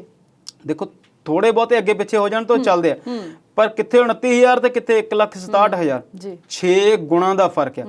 ਜੇ ਬੰਦੇ 6 ਮਰੇ ਆ ਤੇ 1 ਦੱਸਿਆ ਜਾ ਰਿਹਾ, ਬਹੁਤ ਵੱਡੀ ਜਿਹੜੀ ਤਰਾਸਦੀ ਆ, ਵੱਡਾ ਝੋਲ ਆ। ਤੁਸੀਂ ਝੂਠ ਕਿਹਦੇ ਨਾਲ ਬੋਲ ਰਹੇ ਆ? ਆਪਣੇ ਆਪ ਨਾਲ ਬੋਲ ਰਹੇ ਆ। ਕਿੱਦਾਂ ਆਪਾਂ ਇਸ ਚੀਜ਼ ਨੂੰ ਉਹ ਕਰਾਂਗੇ? ਤੇ ਮੈਂ ਇਹ ਗੱਲ ਪਹਿਲਾਂ ਵੀ ਕਈ ਵਾਰ ਕਹਿਣਾ ਤੇ ਹੁਣ ਵੀ ਕਹਿਣਾ, ਫਿਰ ਇਹ ਗੱਲਾਂ ਤੁਸੀਂ ਇਹਨੂੰ ਲੁਕੋ ਰਹੇ ਆ। ਪਤਾ ਨਹੀਂ ਤੁਸੀਂ ਅੰਤਰਰਾਸ਼ਟਰੀ ਪੱਧਰ ਤੇ ਚੰਗੇ ਬਣਨ ਦੀ ਕੋਸ਼ਿਸ਼ ਕਰ ਰਹੇ ਆ, ਪਤਾ ਨਹੀਂ ਤੁਸੀਂ ਲੋਕਾਂ ਨੂੰ ਦੱਸ ਰਹੇ ਆ। ਪਰ ਇਹ ਸਰਕਾਰ ਨੂੰ, ਚਾਹੇ ਉੱਥੇ ਕਿਸੇ ਵੀ ਪਾਰਟੀ ਦੀ ਸਰਕਾਰ ਹੋਵੇ, ਚਾਹੇ ਕੇਂਦਰ ਦੀ ਸਰਕਾਰ ਹੋਵੇ, ਚਾਹੇ ਉੱਥੇ BS ਯੇਦੂਰੱਪਾ ਦੀ ਸਰਕਾਰ ਆ, ਜਿਨ੍ਹਾਂ ਘਰਾਂ ਦੇ ਵਿੱਚੋਂ ਬੰਦੇ ਮਰ ਗਏ ਨੇ ਤੁਹਾਡੇ ਪ੍ਰਸ਼ਾਸਨ ਦੀ ਲਾਪਰਵਾਹੀ ਨਾਲ, ਤੁਹਾਡੇ ਹੈਲਥ ਸਿਸਟਮ ਦੀ ਨਾਕਸ ਹੋਣ ਦੇ ਕਾਰਨ, ਉਹ ਲੋਕਾਂ ਨੇ ਤੁਹਾਨੂੰ ਵੋਟਾਂ ਨਹੀਂ ਪਾਉਣੀਆਂ ਜਿੰਨੇ ਮਰਜ਼ੀ ਚੰਗੇ ਹੋ ਕੇ ਦੱਸੀ ਜਾਓ। ਅੰਤਰਰਾਸ਼ਟਰੀ ਪੱਧਰ ਤੇ ਕਿਹੜੇ ਪਾਸਿਓਂ ਚੰਗੇ ਨੇ? ਲਿੰਸਟ ਵਰਗਾ ਰਸਾਲਾ ਤੇ ਇਹਨਾਂ ਨੂੰ ਲਾਂਤਾ ਪਾ ਰਿਹਾ। ਬਿਲਕੁਲ ਫਿਰ ਕਿਹਨੂੰ ਇਹ ਚੰਗੇ ਬਣ ਕੇ ਦੱਸ ਰਹੇ? ਮੈਂ ਇਹੀ ਗੱਲ ਦੱਸੀ ਨਾ ਵੀ ਪਤਾ ਨਹੀਂ ਕਿਉਂ ਇਹ ਸਰਕਾਰ ਇਦਾਂ ਕਰ ਰਹੀ ਹੈ। ਅੰਕੜਿਆਂ ਦੇ ਨਾਲ ਇੰਨਾ ਲੰਬਾ ਚੌੜਾ ਜਿਹੜਾ ਗੜਬੜ ਹੋ ਰਹੀ ਹੈ ਕਿ ਇਹ ਨਹੀਂ ਹੋਣੀ ਚਾਹੀਦੀ। ਲੋਕਾਂ ਦੇ ਸਾਹਮਣੇ ਤੱਥ ਸਾਹਮਣੇ ਆਉਣੇ ਚਾਹੀਦੇ ਨੇ। ਘੱਟੋ ਘੱਟ ਲੋਕਾਂ ਤੇ ਇਹ ਤਾਂ ਹੋਏਗਾ ਕਿ ਬਿਮਾਰੀ ਬਹੁਤ ਵੱਡੀ ਹੈ, ਸਾਨੂੰ ਫਿਰ ਬਚਾਅ ਕਰਨਾ ਚਾਹੀਦਾ। ਚਲੋ ਇੱਕ ਤਾਂ ਰਾਹਤ ਵਾਲੀ ਗੱਲ ਹੈ ਕਿ ਦੂਸਰੀ ਲਹਿਰ ਤੋਂ ਰਾਹਤ ਮਿਲ ਰਹੀ ਹੈ ਭਾਰਤ ਨੂੰ, ਤੇ ਤੀਸਰੀ ਲਹਿਰ ਆਉਣ ਦਾ ਖਦਸ਼ਾ ਹੈ ਤੇ ਕਈ ਤਰ੍ਹਾਂ ਦੀਆਂ ਗੱਲਾਂ ਵੀ ਸਾਹਮਣੇ ਆ ਰਹੀਆਂ ਤੀਸਰੀ ਲਹਿਰ ਨੂੰ ਲੈ ਕੇ। ਦੇਖੋ ਵੱਖੋ ਵੱਖਰੇ ਸਿਹਤ ਮਾਹਰ ਜਿਹੜੇ ਨੇ, ਵੱਡੇ ਡਾਕਟਰਸ ਨੇ ਜਿਹੜੇ ਰਿਸਰਚ ਵੀ ਇੱਥੇ ਕਰਦੇ ਨੇ, ਉਹਨਾਂ ਦੇ ਵਿੱਚ ਹੀ ਏਮਸ ਤੋਂ ਇੱਕ ਡਾਕਟਰ ਗੁਲੇਰੀਆ ਨੇ, ਪਹਿਲਾਂ ਵੀ ਉਹਨਾਂ ਨੇ ਕਈ ਵਾਰ ਪ੍ਰੈਸ ਕਾਨਫਰੰਸ ਕੀਤੀਆਂ ਨੇ, ਬਹੁਤ ਸਾਰੀਆਂ ਗੱਲਾਂ ਸਾਨੂੰ ਦੱਸੀਆਂ ਨੇ। ਜਿਹੜੇ ਇਹਨਾਂ ਦੇ ICMR ਦੇ ਵਿਗਿਆਨਿਕ ਨੇ ਉਹ ਵੀ ਦੱਸਦੇ ਨੇ, ਬਾਹਰਲੇ ਡਾਕਟਰਸ ਵੀ ਇਸ ਗੱਲ ਦੀ ਗੱਲ ਕਰਦੇ ਨੇ ਕਿ ਕਦੇ ਇਹਦਾ ਜਿਹੜਾ ਵੇਰੀਐਂਟ ਆ ਉਹ ਬਦਲ ਕੇ ਤੀਜੀ ਲਹਿਰ ਦੇ ਰੂਪ 'ਚ ਸਾਹਮਣੇ ਆਏਗਾ। ਪਹਿਲਾਂ ਇਹ ਕਿਹਾ ਜਾਂਦਾ ਸੀਗਾ ਕਿ ਉਹ ਬੱਚਿਆਂ ਲਈ ਜ਼ਿਆਦਾ ਘਾਤਕ ਹੋਵੇਗਾ। ਡਾਕਟਰ ਗੁਲੇਰੀਆ ਨੇ ਤੇ ਕੱਲ ਜਿਹੜਾ ਬਿਆਨ ਦਿੱਤਾ ਉਹਦੇ 'ਚ ਉਹਨਾਂ ਨੇ ਦੱਸਿਆ ਕਿ 6 ਹਫ਼ਤਿਆਂ ਦੇ ਵਿੱਚ ਹੀ ਜਿਹੜੀ ਤੀਸਰੀ ਲਹਿਰ ਆ ਉਹ ਸਾਡੇ ਸਾਹਮਣੇ ਆ ਜਾਊਗੀ, ਜੇਕਰ ਅਸੀਂ ਇਸ ਬਿਮਾਰੀ ਤੋਂ ਅਵੇਸਲੇ ਹੋਏ ਤੇ ਜੇ ਅਸੀਂ ਇਹਦੇ ਜਿਹੜੇ ਪ੍ਰੀਕਾਸ਼ਨਸ ਆ ਉਹਨਾਂ ਨੂੰ ਅਵੇਸਲੇ ਕਰਨ ਦਿੱਤਾ। ਪਹਿਲਾਂ ਵਾਲੀਆਂ ਗਲਤੀਆਂ ਜੇ ਦੁਬਾਰਾ ਕੀਤੀਆਂ ਤਾਂ ਬਿਲਕੁਲ ਗੱਲ ਉੱਥੇ ਉਹਨਾਂ ਨੇ ਲੈ ਕੇ ਆਂਦੀ ਹੈ ਕਿ ਜੇ ਅਸੀਂ ਆਪਣੇ ਆਪ ਦਾ ਬੰਦੇ ਤੋਂ ਬੰਦੇ ਦੀ ਦੂਰੀ ਨਹੀਂ ਰੱਖਦੇ, ਅਸੀਂ ਹੱਥ ਮੂੰਹ ਨਹੀਂ ਧੋਂਦੇ ਤੇ ਜੇ ਭੀੜ ਭਰੀਆਂ ਥਾਵਾਂ ਤੇ ਫਿਰ ਜਾਣਾ ਸ਼ੁਰੂ ਕਰਦੇ ਆ, ਜਿੱਦਾਂ ਲਾਕਡਾਊਨ ਖੁੱਲ੍ਹਦਾ ਤੇ ਅਸੀਂ ਗੱਲ ਕੀਤੀ ਸੀ ਕਿ ਸੈਂਕੜਿਆਂ ਦੀ ਤਾਦਾਦ ਦੇ ਵਿੱਚ ਕਾਰਾਂ ਜਿਹੜੀਆਂ ਆ ਉਹ ਹਿਮਾਚਲ ਵਾਲੇ ਰੋਡ ਦੇ ਉੱਤੇ ਜਾ ਰਹੀਆਂ, ਲੋਕੀ ਸ਼ਿਮਲਾ ਘੁੰਮਣ ਜਾ ਰਹੇ ਆ। ਫਿਰ ਅਸੀਂ ਕਹਿੰਦੇ ਆ ਕਿ ਘੁੰਮਣ ਜ਼ਰੂਰ ਜਾਓ, ਪਰ ਜਿੰਨਾ ਕੁ ਹੋ ਸਕੇ ਇਸ ਬਿਮਾਰੀ ਤੋਂ ਬਚ ਜਾਓ। ਕੋਈ ਵੀ ਤੁਹਾਡੀ ਯਾਤਰਾ ਆਖਰੀ ਯਾਤਰਾ ਨਾ ਬਣ ਜਾਏ। ਜੀ ਸ਼ਰਮਾ ਜੀ, ਮੋਦੀ ਸਰਕਾਰ ਸੁਣਿਆ ਵੀ ਹੱਥ ਖੜੇ ਕਰ ਗਈ, ਕਹਿੰਦੇ ਜਿਹੜੀ ਕਰੋਨਾ ਕਰਕੇ ਲੋਕ ਮਰ ਗਏ ਨੇ ਉਹਨਾਂ ਨੂੰ ਦੇਣ ਲਈ, ਉਹਨਾਂ ਨੂੰ ਮੁਆਵਜ਼ਾ ਦੇਣ ਲਈ ਸਾਡੇ ਕੋਲ ਕੁਝ ਨਹੀਂ ਹੈਗਾ। ਦੇਖੋ ਇਹ ਗੱਲ ਇਤਿਹਾਸ ਦੇ ਵਿੱਚ ਵੀ ਆ ਕਿ ਜਦੋਂ ਐਪੀਡੈਮਿਕ ਫੈਲਦੀ ਹੈ, ਜਦੋਂ ਪੈਂਡੈਮਿਕ, ਜਦੋਂ ਮਹਾਮਾਰੀਆਂ ਫੈਲਦੀਆਂ, ਫਿਰ ਸਰਕਾਰਾਂ ਦੇ ਕੋਲ ਜਿਹੜੇ ਵਸੀਲੇ ਆ ਉਹ ਸੀਮਤ ਨੇ। ਹਾਲਾਂਕਿ ਅਸੀਂ ਇਹ ਨਹੀਂ ਕਹਿੰਦੇ ਕਿ ਬਿਲਕੁਲ ਕਿਸੇ ਨੂੰ ਨਾ ਦਿਓ ਜਾਂ ਜੋ ਸਰਕਾਰ ਕਹਿ ਰਹੀ ਉਹ ਠੀਕ ਆ। ਸਰਕਾਰ ਨੇ ਕੁਝ ਆਪਣੇ ਅੰਕੜੇ ਦੱਸੇ ਨੇ ਕਿ ਸਾਡੇ ਕੋਲ ਇੰਨੇ ਕੁ 1000 ਕਰੋੜ ਰੁਪਈਆ ਆ। ਜੇ ਅਸੀਂ 4 ਲੱਖ ਦੀ ਅਸੀਂ ਗੱਲ ਕਰੀਏ ਹਰ ਇੱਕ ਮਰਨ ਵਾਲੇ ਨੂੰ ਦੇਣ ਦੀ, ਤਾਂ ਉਹ ਜਿਹੜੇ ਪੈਸੇ ਆ ਉਹ ਜਲਦੀ ਖਤਮ ਹੋ ਜਾਣਗੇ। ਤਾਂ ਫਿਰ ਅਸੀਂ ਅੱਗੇ ਤੋਂ ਜਿਹੜੇ ਹੈਲਥ ਸਿਸਟਮਸ ਆ ਉਹਨੂੰ ਬਚਾਉਣ ਲਈ ਜਾਂ ਜੇ ਅਗਲੀ ਲਹਿਰ ਆਉਂਦੀ ਆ ਤੇ ਉਹਦੇ ਲਈ ਅਸੀਂ ਪ੍ਰਬੰਧ ਕਰਨ ਦੇ ਵਿੱਚ ਨਾਕਾਮਯਾਬ ਰਵਾਂਗੇ। ਸੁਪਰੀਮ ਕੋਰਟ ਦੇ ਵਿੱਚ 2 ਵਕੀਲਾਂ ਨੇ ਜਨਹਿਤ ਪਟੀਸ਼ਨ ਪਾਈ ਸੀ ਤੇ ਉਹਦੇ ਵਿੱਚ ਸਰਕਾਰ ਨੇ ਜਵਾਬ ਦਿੱਤਾ ਕਿ ਅਸੀਂ ਹਰ ਮਰਨ ਵਾਲੇ ਨੂੰ ਇੰਨਾ ਮੁਆਵਜ਼ਾ ਨਹੀਂ ਦੇ ਸਕਦੇ। ਪਰ ਗੱਲ ਤਾਂ ਇਹ ਹੈ ਸਵਲੀਨ ਜੀ ਵੀ ਜਦੋਂ ਸਰਕਾਰ ਇਹ ਬਣੀ ਸੀ ਪਹਿਲੀ ਵਾਰ ਤਾਂ ਇਹਨਾਂ ਨੇ ਬੜੀਆਂ ਇੰਸ਼ੋਰੈਂਸ ਕੀਤੀਆਂ ਸੀ ਕਿ ਹੈਲਥ ਇੰਸ਼ੋਰੈਂਸ ਹੈ ਜੀ, ਤੁਸੀਂ 15 ਰੁਪਏ ਦਿਓ ਤੁਹਾਡੀ ਇੰਸ਼ੋਰੈਂਸ ਹੋ ਗਈ, ਤੁਸੀਂ 150 ਰੁਪਇਆ ਦਿਓ ਤਾਂ ਇੰਸ਼ੋਰੈਂਸ ਹੋ ਗਈ। ਕਿੱਥੇ ਗਈਆਂ ਉਹ ਕੰਪਨੀਆਂ? ਜੇ ਤੁਸੀਂ ਹਰ ਇੱਕ ਬੰਦੇ ਦੀ ਲੱਖ 2-2 ਲੱਖ ਦੀ 4-4 ਲੱਖ ਦੀ ਇੰਸ਼ੋਰੈਂਸ ਕੀਤੀ ਸੀ, ਉਹਨਾਂ ਤੋਂ ਤੁਸੀਂ ਪੈਸੇ ਵੀ ਉਹਨਾਂ ਦੇ ਖਾਤਿਆਂ ਚੋਂ ਕੱਟੇ ਸੀ। ਉਦੋਂ ਤੁਸੀਂ ਕਹਿੰਦੇ ਸਾਰਾ ਹਿੰਦੁਸਤਾਨ ਡਿਜੀਟਲ ਕਰਤਾ, ਹਰ ਹਿੰਦੁਸਤਾਨੀ ਦਾ ਖਾਤਾ ਬਣ ਗਿਆ ਤੇ ਹਰ ਹਿੰਦੁਸਤਾਨੀ ਨੂੰ ਉਹ ਜਿਹੜੀ ਇੰਸ਼ੋਰੈਂਸ ਸੀਗੀ ਦੇਤੀ ਤੇ ਹੁਣ ਉਹਦਾ ਕਲੇਮ ਕਰਵਾਓ। ਉਦੋਂ ਉਹ ਅੰਕੜੇ ਦੱਸਦੇ ਸੀ, ਉਹ ਸਾਨੂੰ ਤਾਂ ਪੜ੍ਹਨੇ ਔਖੇ ਹੋ ਜਾਂਦੇ, ਇੰਨੀਆਂ ਜ਼ੀਰੋਆਂ ਲਾਈਆਂ ਸੀ, ਉਹਨਾਂ ਕੰਪਨੀਆਂ ਨੇ ਇੰਨੇ ਰੁਪਈਏ ਇੰਨੇ ਕਰੋੜਾਂ ਅਰਬਾਂ ਖਰਬਾਂ ਇਕੱਠੇ ਕਰ ਲਏ ਤੇ ਉਹ ਹੁਣ ਉਹ ਕੰਪਨੀਆਂ ਨੂੰ ਚਾਹੀਦਾ ਕਿ ਉਹ ਕਲੇਮ ਦੇਣ। ਪਰ ਸਰਕਾਰ ਆਪਣੇ ਤੌਰ ਤੇ ਜਿਹੜੀ ਉਹ ਪਟੀਸ਼ਨ ਸੀ ਉਹਦੇ 'ਚ ਉਹਨਾਂ ਨੇ ਸਰਕਾਰ ਨੇ ਹੱਥ ਖੜੇ ਕੀਤੇ ਕਿ ਅਸੀਂ ਇੰਨੇ ਪੈਸੇ ਹਰ ਬੰਦੇ ਨੂੰ ਮਰਨ ਵਾਲੇ ਨੂੰ 4 ਲੱਖ ਰੁਪਈਆ ਨਹੀਂ ਦੇ ਸਕਾਂ। ਤੇ ਜੇ ਜੰਮੂ ਕਸ਼ਮੀਰ ਦੀ ਗੱਲ ਕਰੀਏ ਤੇ ਉੱਥੋਂ ਦੀ ਸਿਆਸਤ ਵਿੱਚ ਇਸ ਵੇਲੇ ਕੀ ਚੱਲ ਰਿਹਾ? ਦੇਖੋ ਬਿਲਕੁਲ ਜੀ 2 ਸਾਲ ਹੋ ਜਾਣੇ ਅਗਸਤ ਦੇ ਵਿੱਚ ਸਰਕਾਰ ਨੇ ਸਟੇਟ ਭੰਗ ਕਰਕੇ ਤੇ ਉੱਥੇ ਜਿਹੜੀਆਂ ਸੀਗੀਆਂ 2 ਯੂਨੀਅਨ ਟੈਰੀਟਰੀਜ਼ ਬਣਾਤੀਆਂ ਸੀ ਤੇ ਜੰਮੂ ਨੂੰ ਸਟੇਟ ਰਹਿਣਤਾ ਸੀ। ਪਰ ਉੱਥੇ ਇਲੈਕਸ਼ਨਸ ਜਿਹੜੀਆਂ ਕੋਈ ਨਹੀਂ ਹੋਈਆਂ, ਲੋਕਲ ਬੋਡੀ ਦੀਆਂ ਇਲੈਕਸ਼ਨ ਕਰਵਾਈਆਂ ਸੀ ਪਿੱਛੇ ਜੇ, ਉਹਦੇ ਵਿੱਚ ਵੀ ਕੁਝ ਬਹੁਤਾ ਚੰਗਾ ਰਿਸਪੌਂਸ ਸਰਕਾਰ ਨੂੰ ਸਾਹਮਣੇ ਨਹੀਂ ਆਇਆ। ਬੀਤੇ ਦਿਨਾਂ ਤੋਂ ਇਹ ਖਬਰਾਂ ਜਿਹੜੀਆਂ ਆ ਰਹੀਆਂ ਆ ਕਿ ਉੱਥੇ ਸਿਕਿਉਰਿਟੀ ਨੂੰ ਲੈ ਕੇ ਮੀਟਿੰਗਸ ਹੋ ਰਹੀਆਂ। ਇਹ ਵੀ ਸੁਣਨ ਚ ਆਇਆ ਸੀਗਾ ਕਿ ਉੱਥੇ ਸਿਕਿਉਰਿਟੀ ਫੋਰਸਿਸ ਫਿਰ ਵਧਾਈਆਂ ਜਾ ਰਹੀਆਂ ਕਿ ਉੱਥੇ ਜਿਹੜੀ ਆ ਸਿਕਿਉਰਿਟੀ ਜ਼ਿਆਦਾ ਫਿਰ ਕੀਤੀ ਜਾ ਰਹੀ ਹੈ। ਜਦੋਂ ਇਹਦੇ ਮਾਮਲੇ 'ਚ ਪੱਤਰਕਾਰਾਂ ਨੇ ਜਿਹੜੇ ਉੱਥੇ LG ਲਾਏ ਹੋਏ ਨੇ ਸ਼੍ਰੀਨਗਰ 'ਚ ਜੰਮੂ 'ਚ, ਉਹਨਾਂ ਨੂੰ ਪੁੱਛਿਆ, ਉਹਨਾਂ ਨੇ ਵੀ ਕਿਹਾ ਕਿ ਨਹੀਂ ਇਹ ਰੂਟੀਨ ਆ। ਲੱਦਾਖ ਤੋਂ ਵੀ ਇਹੋ ਜਿਹੀਆਂ ਖਬਰਾਂ ਸੀਗੀਆਂ। ਫਿਰ ਬੀਤੇ ਦਿਨੀ ਆ ਰਿਹਾ ਸੀਗਾ ਕਿ ਜਿਹੜੇ ਉੱਥੇ ਦੇ ਸਾਰੀਆਂ ਪਾਰਟੀਆਂ ਨੇ ਪੋਲੀਟੀਕਲ ਪਾਰਟੀਆਂ, ਉਹਨਾਂ ਨੂੰ ਮੋਦੀ ਸਰਕਾਰ ਨੇ ਇੱਕ ਸੱਦਾ ਭੇਜਿਆ। 24 ਤਰੀਕ ਨੂੰ ਉਹਨਾਂ ਨੂੰ ਮੀਟਿੰਗ ਰੱਖੀ ਹੈ। ਕੁਝ ਲੋਕ ਹਾਲੇ ਵੀ ਨਜ਼ਰਬੰਦ ਨੇ, ਕੁਝ ਰਿਹਾ ਕਰ ਦਿੱਤੇ ਗਏ ਨੇ। ਸਾਰਾ ਦੇਸ਼ ਜਾਣਦਾ ਕਿ ਬਹੁਤ ਲੰਬੇ ਸਮੇਂ ਤੱਕ ਉੱਥੇ ਇੰਟਰਨੈਟ ਤੇ ਹੋਰ ਸਾਰੀਆਂ ਸਹੂਲਤਾਂ ਬੰਦ ਰਹੀਆਂ। ਉਸ ਤੋਂ ਬਾਅਦ ਫਿਰ ਥੋੜੀ ਜਲਦੀ ਕੁਝ ਮਹੀਨਿਆਂ ਬਾਅਦ ਇੱਕ ਕੋਵਿਡ ਦਾ ਅਟੈਕ ਹੋ ਗਿਆ ਤੇ ਬਹੁਤ ਸਾਰੀਆਂ ਸਮੱਸਿਆਵਾਂ ਜਿਹੜੀਆਂ ਉਸ ਸਟੇਟ ਦੇ ਸਾਹਮਣੇ ਆਈਆਂ। ਨਿੱਜੀ ਆਜ਼ਾਦੀ ਜਿਹੜੀ ਆ ਉਹ ਬਹੁਤ ਮਾਇਨੇ ਰੱਖਦੀ ਆ ਹਰ ਬੰਦੇ ਲਈ। ਜਿਸ ਬੰਦੇ ਨੂੰ 2 ਸਾਲ ਤੱਕ ਅਖਬਾਰ ਨਹੀਂ ਮਿਲੀ ਜਾਂ ਇੰਟਰਨੈਟ ਨਹੀਂ ਮਿਲਿਆ, ਉਹਦਾ ਬੌਧਿਕ ਲੈਵਲ ਕੀ ਹੋਵੇਗਾ ਉਹ ਤੁਸੀਂ ਸਮਝ ਸਕਦੇ ਹੋ ਇਸ ਗੱਲ ਨੂੰ। ਤੁਸੀਂ ਮੀਡੀਆ ਨਾਲ ਰਹਿਣ ਵਾਲੇ ਲੋਕ ਆ। ਹੁਣ ਕੀ ਸਰਕਾਰ ਕਰ ਰਹੀ ਹੈ ਤਾਂ ਸਰਕਾਰ ਦੇ ਮਨ 'ਚ, ਕਿਉਂਕਿ ਜਿਸ ਦਿਨ ਇਹਨਾਂ ਨੇ ਅਨਾਉਂਸ ਕੀਤਾ ਸੀਗਾ ਕਿ ਅਸੀਂ ਸਟੇਟ ਤੋੜ ਦਿੱਤੀ ਆ ਤੇ ਇੱਥੇ ਯੂਨੀਅਨ ਟੈਰੀਟਰੀ ਬਣਾਤੀ ਆ ਤੇ ਧਾਰਾ 370 ਖਤਮ ਕਰ ਦਿੱਤੀ ਆ, ਉਸ ਤੋਂ 1 ਦਿਨ ਪਹਿਲਾਂ ਤੱਕ ਕਿਸੇ ਨੂੰ ਨਹੀਂ ਪਤਾ ਸੀ ਕਿ ਸਰਕਾਰ ਕੀ ਕਰਨ ਜਾ ਰਹੀ ਹੈ। ਇੱਦਾਂ ਹੀ ਰਾਤ ਨੂੰ ਉੱਠ ਕੇ ਬਿਆਨ ਦੇ ਦਿੱਤਾ ਸੀਗਾ ਕਿ ਕਰੰਸੀ ਬੰਦ ਹੋ ਗਈ ਹੈ। ਹੁਣ ਉੱਥੇ ਬਹੁਤ ਸਾਰੀਆਂ ਗੱਲਾਂ ਸਾਹਮਣੇ ਆ ਰਹੀਆਂ। ਇਹ ਵੀ ਕਿਹਾ ਜਾ ਰਿਹਾ ਕਿ ਉਹਨਾਂ ਲੋਕਾਂ ਨੂੰ ਮੁੱਖ ਧਾਰਾ 'ਚ ਲਿਆ ਕੇ ਤੇ ਉੱਥੇ ਚੋਣਾਂ ਕਰਵਾਏ ਜਾਣ ਦੀ ਗੱਲ ਹੋਏਗੀ। ਫਿਰ ਇਹ ਕਿਹਾ ਜਾ ਰਿਹਾ ਕਿ ਸਟੇਟ ਨੂੰ ਦੁਬਾਰਾ ਰੀਇਨਸਟੇਟ ਕਰਕੇ ਸਟੇਟ ਬਣਾ ਦਿੱਤਾ ਜਾਵੇਗਾ। ਬੀਤੇ ਜਿਹੇ 'ਚ ਅਫਵਾਹਾਂ ਇਹ ਵੀ ਉੱਡਦੀਆਂ ਸੀਗੀਆਂ ਕਿ ਜੰਮੂ ਕਸ਼ਮੀਰ ਜਿਹੜਾ ਆ ਉਹਨੂੰ ਰਾਜ ਬਣਾ ਦਿੱਤਾ ਜਾਵੇਗਾ, ਪੰਜਾਬ ਦੇ ਕੁਝ ਹਿੱਸੇ ਉਹਦੇ 'ਚ ਜੋੜੇ ਜਾਣਗੇ। ਪਰ ਇਹ ਸਾਰਾ ਅਫਵਾਹਾਂ ਦਾ ਬਾਜ਼ਾਰ ਆ। ਸਰਕਾਰ ਉੱਥੇ ਕਰਨਾ ਕੀ ਚਾਹੁੰਦੀ ਹੈ ਤਾਂ ਸਰਕਾਰ ਹੀ ਦੱਸ ਸਕਦੀ ਆ। ਪਰ ਜਾਪਦਾ ਇਹ ਆ ਕਿ ਸਰਕਾਰ ਉੱਥੇ ਇਲੈਕਸ਼ਨ ਕਰਵਾਉਣ ਦੇ ਮੂਡ ਦੇ ਵਿੱਚ ਹੈ ਤੇ ਜਿਹੜਾ ਯੂਨੀਅਨ ਟੈਰੀਟਰੀਜ਼ ਆ ਉਹਨਾਂ ਨੂੰ ਯੂਨੀਅਨ ਟੈਰੀਟਰੀ ਰਹਿਣ ਦੇਣਗੇ ਤੇ ਜੰਮੂ ਐਂਡ ਕਸ਼ਮੀਰ ਜਿਹੜਾ ਸਟੇਟ ਸੀਗਾ ਉੱਥੇ ਕੁਝ ਇਲੈਕਸ਼ਨਸ ਕਰਵਾ ਕੇ ਦੇਖੋ ਕੀ ਕਰਦੇ ਆ। ਪਰ ਜਿਨ੍ਹਾਂ ਨੂੰ ਇਹਨਾਂ ਨੇ ਸੱਦਿਆ ਆ ਉਹ ਹਾਲੇ ਆਪਣੀਆਂ ਮੀਟਿੰਗਾਂ ਦੇ ਵਿੱਚ ਬਿਜ਼ੀ ਨੇ ਤੇ ਮੁਫਤੀ ਜਿਹੜੀ ਮਹਿਬੂਬਾ ਮੁਫਤੀ ਮੈਡਮ ਨੇ ਉੱਥੇ ਜਿਹੜੀ ਵੱਡੀ ਪਾਰਟੀ ਨੇ ਉਹਨਾਂ ਦੇ ਇੱਕ ਲੀਡਰ ਨੇ, ਇਹਨਾਂ ਇਸੇ ਸਰਕਾਰ ਨਾਲ ਪਾਰਟੀ ਨੇ ਸਰਕਾਰ ਵੀ ਚਲਾਈ ਹੈ। ਮਹਿਬੂਬਾ ਮੁਫਤੀ ਦੀ ਪਾਰਟੀ ਤੇ BJP ਨੇ ਰਲ ਕੇ ਜੰਮੂ ਕਸ਼ਮੀਰ ਦੇ ਵਿੱਚ ਸਰਕਾਰ ਵੀ ਚਲਾਈ ਹੈ। ਉਹਨਾਂ ਨੇ ਕਿਹਾ ਕਿ ਮੈਂ ਦਿੱਲੀ ਇਸ ਮੀਟਿੰਗ ਦੇ ਵਿੱਚ ਪ੍ਰਧਾਨ ਮੰਤਰੀ ਸਾਹਿਬ ਨੂੰ ਮਿਲਣ ਲਈ ਨਹੀਂ ਜਾ ਰਹੀ।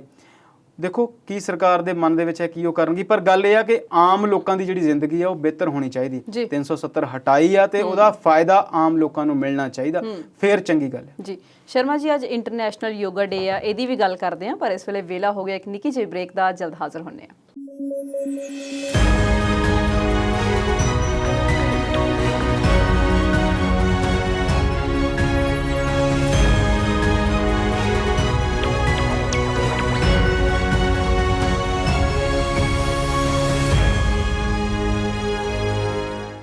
ਪ੍ਰੋਗਰਾਮ ਦੇ ਅਖੀਰਲੇ ਹਿੱਸੇ ਵਿੱਚ ਵਿਚਾਰ ਚਰਚਾ ਦੇਖ ਰਹੇ ਦਰਸ਼ਕਾਂ ਦਾ ਸਵਾਗਤ ਕਰਦੇ ਹਾਂ। ਸ਼ਰਮਾ ਜੀ, ਯੋਗਾ ਡੇ ਦੀ ਬਾਅਦ ਚ ਗੱਲ ਕਰ ਲੈਂਦੇ ਆ, ਪਹਿਲਾਂ ਕਿਸਾਨ ਅੰਦੋਲਨ ਦੀ ਗੱਲ ਕਰ ਲਈਏ। ਖਬਰਾਂ ਆ ਰਹੀਆਂ ਨੇ ਕਿ ਸਥਾਨਕ ਲੋਕ ਕਿਸਾਨਾਂ ਨੂੰ ਕੁਝ ਜਗ੍ਹਾ ਖਾਲੀ ਕਰਨ ਲਈ ਕਹਿ ਰਹੇ ਨੇ, ਉਹ ਕੀ ਮਾਮਲਾ ਪੂਰਾ? ਮੈਨੂੰ ਲੱਗਦਾ ਤੁਸੀਂ ਯੋਗਾ ਕਰਦੇ ਨਹੀਂ ਤੇ ਤੁਹਾਨੂੰ ਯੋਗਾ ਬਹੁਤਾ ਪਸੰਦ ਨਹੀਂ, ਜਿਹੜਾ ਤੁਸੀਂ ਉਹਨੂੰ ਟਾਲੀ ਜਾਂਦੇ ਆ ਐਂਡ ਤੋਂ ਐਂਡ ਤੱਕ। ਕਿਸਾਨ ਅੰਦੋਲਨ ਦੀ ਗੱਲ ਮੈਨੂੰ ਜ਼ਿਆਦਾ ਜ਼ਰੂਰੀ ਲੱਗ ਰਹੀ। ਬਿਲਕੁਲ ਠੀਕ ਹੈ। ਸੁਵਲਿਨ ਜੀ ਉੱਥੇ ਕਾਫੀ ਦਿਨਾਂ ਤੋਂ ਕਿਉਂਕਿ ਰੁਕਾਵਟਾਂ ਜਿਹੜੀਆਂ ਬਣੀਆਂ ਹੋਈਆਂ ਨੇ, ਲੋਕਲਸ ਅਸੀਂ ਬਹੁਤ ਵਾਰੀ ਗੱਲ ਕਿਹਾ ਹੈ ਕਿ ਕਿਸਾਨਾਂ ਦੇ ਨਾਲ ਸਹਿਮਤ ਨੇ। ਹੋ ਸਕਦਾ ਕੁਝ ਲੋਕਾਂ ਨੂੰ ਉੱਥੇ ਸਮੱਸਿਆ ਵੀ ਹੋਵੇ, ਕੁਝ ਲੋਕਾਂ ਦਾ ਜਿਹੜਾ ਬਿਜ਼ਨਸ ਆ ਉਸ ਗੱਲ ਤੋਂ ਇਫੈਕਟ ਵੀ ਹੋ ਸਕਦਾ, ਪਰ ਬਹੁਤੇ ਲੋਕਾਂ ਦਾ ਬਿਜ਼ਨਸ ਉੱਥੇ ਵਧਿਆ ਹੀ ਆ ਕਿਉਂਕਿ ਉੱਥੇ ਬਹੁਤ ਹਜ਼ਾਰਾਂ ਦੀ ਗਿਣਤੀ 'ਚ ਹੋਰ ਲੋਕ ਆ ਕੇ ਬੈਠੇ ਨੇ ਤੇ ਅਲਟੀਮੇਟਲੀ ਉੱਥੋਂ ਬਹੁਤ ਕੁਝ ਖਰੀਦਣਗੇ ਵੀ ਤੇ ਖਰਚਣਗੇ ਵੀ। ਤੇ ਕਿਸਾਨ ਅੰਦੋਲਨ ਦੇ ਜਿਹੜੇ ਚਲਾਉਣ ਵਾਲੇ ਨੇ, ਜਿਹੜੇ ਸੰਯੁਕਤ ਕਿਸਾਨ ਮੋਰਚਾ ਦੇ ਲੀਡਰ ਨੇ, ਉਹਨਾਂ ਨੇ ਤਾਂ ਇਹ ਕਿਹਾ ਕਿ ਇਹ ਜਿਹੜੀ ਗੱਲਬਾਤ ਹੈ, ਜਿਹੜੀਆਂ ਅਖਬਾਰਾਂ 'ਚ ਖਬਰਾਂ ਨੇ, ਉਹ ਲੋਕਲਸ ਵੱਲੋਂ ਘੱਟ ਆ ਰਹੀਆਂ ਨੇ ਤੇ ਹਰਿਆਣਾ ਸਰਕਾਰ ਤੇ ਦਿੱਲੀ ਦੇ ਜਿਹੜੇ ਕੁਝ ਬੀਜੇਪੀ ਦੇ ਲੀਡਰ ਨੇ ਤੇ ਲੋਕਲ ਲੀਡਰ ਜਿਹੜੇ ਨੇ ਜਾਂ ਜੀਜੇਪੀ ਜਿਹੜੀ ਹਰਿਆਣਾ ਦੇ ਵਿੱਚ ਸਹਿਯੋਗੀ ਪਾਰਟੀ ਹੈ ਸਰਕਾਰ ਦੀ, ਉਹਦੇ ਲੀਡਰ ਫੈਲਾ ਰਹੇ ਨੇ। ਕੁਛ ਵੀ ਹੋਵੇ, ਕਿਸੇ ਵੀ ਅੰਦੋਲਨ ਨੂੰ ਇੰਨਾ ਲੰਬਾ ਨਹੀਂ ਚੱਲਣਾ ਚਾਹੀਦਾ, ਪਰ ਇਹਦੇ ਲਈ ਫਿਰ ਕਿਸਾਨ ਸੰਗਠਨ ਜਾਂ ਉਹ ਲੋਕਲ ਜ਼ਿੰਮੇਵਾਰ ਨਹੀਂ ਹੈ, ਇਹਦੇ ਲਈ ਤਾਂ ਸਰਕਾਰ ਜ਼ਿੰਮੇਵਾਰ ਹੈ। ਬਿਲਕੁਲ। ਤੇ ਉਹ ਜਿਹੜੇ ਲੋਕਲਸ ਨੇ ਉਹਨਾਂ ਨੇ ਇਹ ਵੀ ਕਿਹਾ ਕਿ ਜੇ ਇਹ ਬੈਰੀਕੇਡ ਨਹੀਂ ਚੁੱਕੇ ਜਾਂਦੇ, ਜੇ ਇਹ ਅੰਦੋਲਨ ਇੱਥੋਂ ਨਹੀਂ ਚੁੱਕਿਆ ਜਾਂਦਾ, ਸਾਡੇ ਆਉਣ ਜਾਣ ਦੇ ਰਸਤੇ ਨਹੀਂ ਖੋਲ੍ਹੇ ਜਾਂਦੇ, ਤਾਂ ਅਸੀਂ ਵੀ ਸੜਕ ਤੇ ਆਵਾਂਗੇ। ਚੰਗੀ ਗੱਲ ਆ, ਉਹਨਾਂ ਨੂੰ ਵੀ ਆਪਣਾ ਵਿਰੋਧ ਦਾ ਜਿਹੜਾ ਹੱਕ ਹੈ। ਉਹਨਾਂ ਨੇ ਇਹ ਵੀ ਕਿਹਾ ਕਿ ਦਿੱਲੀ 'ਚ ਅਸੀਂ ਮਹਾ ਪੰਚਾਇਤ ਕਰਾਂਗੇ। ਦੇਖੋ ਸਰਕਾਰ, ਗੱਲ ਫਿਰ ਉਹੀ ਆ, ਦਰਸ਼ਕਾਂ ਨੂੰ ਲੱਗਦਾ ਹੋਊਗਾ ਕਿ ਅਸੀਂ ਹਰ ਗੱਲ ਤੇ ਸਰਕਾਰ ਨੂੰ ਹੀ ਦੋਸ਼ੀ ਠਹਿਰਾਉਂਦੇ। ਸਰਕਾਰ ਬਣਦੀ ਕਿਸ ਕੰਮ ਲਈ ਹੈ? ਲੋਕਾਂ ਦੀਆਂ ਸਮੱਸਿਆਵਾਂ ਦਾ ਹੱਲ ਕਰਨ ਲਈ। ਸਿਰਫ ਵਿਸ਼ਵ ਗੁਰੂ ਬਣਨ ਲਈ ਜਾਂ ਲੀਡਰ ਬਣਨ ਲਈ ਜਾਂ ਜੁਮਲੇ ਦੇਣ ਲਈ ਜਾਂ ਭਾਸ਼ਣ ਦੇਣ ਲਈ ਤਾਂ ਸਰਕਾਰ ਦਾ ਕੰਮ ਨਹੀਂ ਹੈਗਾ। ਸਿਰਫ ਚੋਣਾਂ ਲੜਨੀਆਂ ਤੇ ਚੋਣਾਂ 'ਚ ਪ੍ਰਚਾਰ ਕਰਨਾ ਤਾਂ ਸਰਕਾਰ ਦਾ ਕੰਮ ਨਹੀਂ। ਜੇ ਉੱਥੇ ਆਲੇ ਦੁਆਲੇ ਦੇ ਪਿੰਡਾਂ ਦੇ ਲੋਕ, ਚਾਹੇ ਉਹ ਦਿੱਲੀ ਦੇ ਕਿਸੇ ਜ਼ਿਲ੍ਹੇ ਦੇ ਨੇ, ਚਾਹੇ ਉਹ ਹਰਿਆਣਾ ਦੇ ਕਿਸੇ ਜ਼ਿਲ੍ਹੇ ਦੇ ਨੇ, ਜੇ ਉਹ ਲੋਕ ਪਰੇਸ਼ਾਨ ਨੇ ਤੇ ਜਿਹੜੇ ਉੱਥੇ ਜਾ ਕੇ ਬੈਠੇ ਹੋਏ ਨੇ ਉਹ ਵੀ ਖੁਸ਼ ਨਹੀਂ, ਉਹ ਵੀ ਪਰੇਸ਼ਾਨ ਨੇ। ਬਿਲਕੁਲ, ਇਹ ਗੱਲ ਠੀਕ ਆ ਕਿ ਕਿਸਾਨ ਅੰਦੋਲਨ ਦੇ ਬਹੁਤ ਸਾਰੇ ਲੋਕਾਂ ਨੇ ਉੱਥੇ ਲੋਕਲਸ ਲੋਕਾਂ ਦਾ ਖਿਆਲ ਰੱਖਿਆ ਆ। ਉੱਥੇ ਉਹਨਾਂ ਨੂੰ ਪੜ੍ਹਾਉਣ ਦੀਆਂ ਗੱਲਾਂ ਵੀ ਹੋਈਆਂ, ਉਹਨਾਂ ਨੂੰ ਖਾਣਾ ਪੀਣਾ ਦੇਣ ਦੀ ਗੱਲ ਵੀ ਹੋਈ ਆ, ਉਹਨਾਂ ਦੇ ਵਪਾਰ 'ਚ ਵਾਧਾ ਅਸੀਂ ਇਸ ਗੱਲ 'ਚ ਮੰਨਦੇ ਹਾਂ ਕਿਉਂਕਿ ਬਹੁਤ ਸਾਰੀਆਂ ਚੀਜ਼ਾਂ ਉੱਥੇ ਲੋਕਲ ਖਰੀਦੀਆਂ ਵੇਚੀਆਂ ਜਾਂਦੀਆਂ ਨੇ ਕਿਉਂਕਿ ਲੋਕ ਉੱਥੇ ਗਏ ਹੋਏ ਨੇ। ਪਰ ਫਿਰ ਵੀ ਜੇ ਲੋਕਾਂ ਦੀ ਕੋਈ ਸਮੱਸਿਆ ਹੈ, ਬਿਨਾਂ ਸ਼ੱਕ ਕੋਈ ਸਮੱਸਿਆ ਹੋਵੇਗੀ। ਬਹੁਤ ਦਿਨਾਂ ਤੋਂ ਸੜਕ ਹੀ ਬੰਦ ਆ, ਬਹੁਤ ਸਾਰੇ ਲੋਕਾਂ ਨੂੰ ਘੁੰਮ ਕੇ ਜਾਣਾ ਪੈਂਦਾ ਹੋਵੇਗਾ, ਬਹੁਤ ਸਾਰੇ ਲੋਕਾਂ ਦੀ ਜ਼ਿੰਦਗੀ ਦੇ ਵਿੱਚ ਹੋਰ ਕੁਝ ਸਮੱਸਿਆਵਾਂ ਹੋਣਗੀਆਂ ਤੇ ਸਰਕਾਰ ਨੂੰ ਚਾਹੀਦਾ ਕਿ ਇਸ ਅੰਦੋਲਨ ਨੂੰ ਜਿੰਨੀ ਛੇਤੀ ਹੋ ਸਕੇ ਉਹ ਖਤਮ ਕਰ ਦਿੱਤਾ ਜਾਵੇ।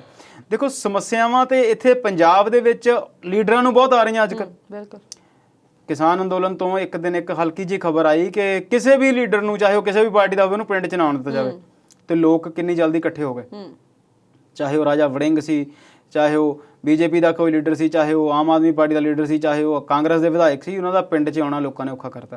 5-7 ਖਬਰਾਂ ਸਾਨੂੰ ਆਲੇ ਦੁਆਲੇ 2-4 ਦਿਨਾਂ 'ਚੋਂ ਇਹ ਮਿਲੀਆਂ ਕਿ ਕੋਈ ਵੀ ਲੀਡਰ ਆਉਂਦਾ ਤੇ ਲੋਕ ਉਹਨੂੰ ਘੇਰ ਕੇ ਖੜੇ ਹੋ ਜਾਂਦੇ ਨੇ। ਇੱਕ ਚੰਗੀ ਗੱਲ ਆ, ਮੈਂ ਘੇਰ ਕੇ ਖੜੇ ਹੋਣ ਦੀ ਚੰਗੀ ਗੱਲ ਨਹੀਂ ਕਰਦਾ। ਲੋਕ ਜੇ ਇਕੱਠੇ ਹੋ ਕੇ ਆਪਣੇ ਚੁਣੇ ਹੋਏ ਵਿਧਾਇਕਾਂ ਤੋਂ, ਆਪਣੇ ਲੀਡਰਾਂ ਤੋਂ, ਜਿਨ੍ਹਾਂ ਨੂੰ ਉਹ ਲੀਡਰ ਸਮਝਦੇ ਨੇ, ਉਹਨਾਂ ਤੋਂ ਜੇ ਸਵਾਲ ਜਵਾਬੀ ਕਰਦੇ ਤੇ ਚੰਗੀ ਗੱਲ ਆ। ਪਰ ਛੇਤੀ ਕਿਸਾਨ ਮੋਰਚੇ ਨੇ ਕਿਹਾ ਕਿ ਅਸੀਂ ਇਹ ਜਿਹੜੀ ਗੱਲ ਆ ਉਹ ਸਾਰੇ ਲੀਡਰਾਂ ਲਈ ਨਹੀਂ ਕਹੀ, ਸਿਰਫ ਬੀਜੇਪੀ ਲਈ ਕਹੀ ਆ।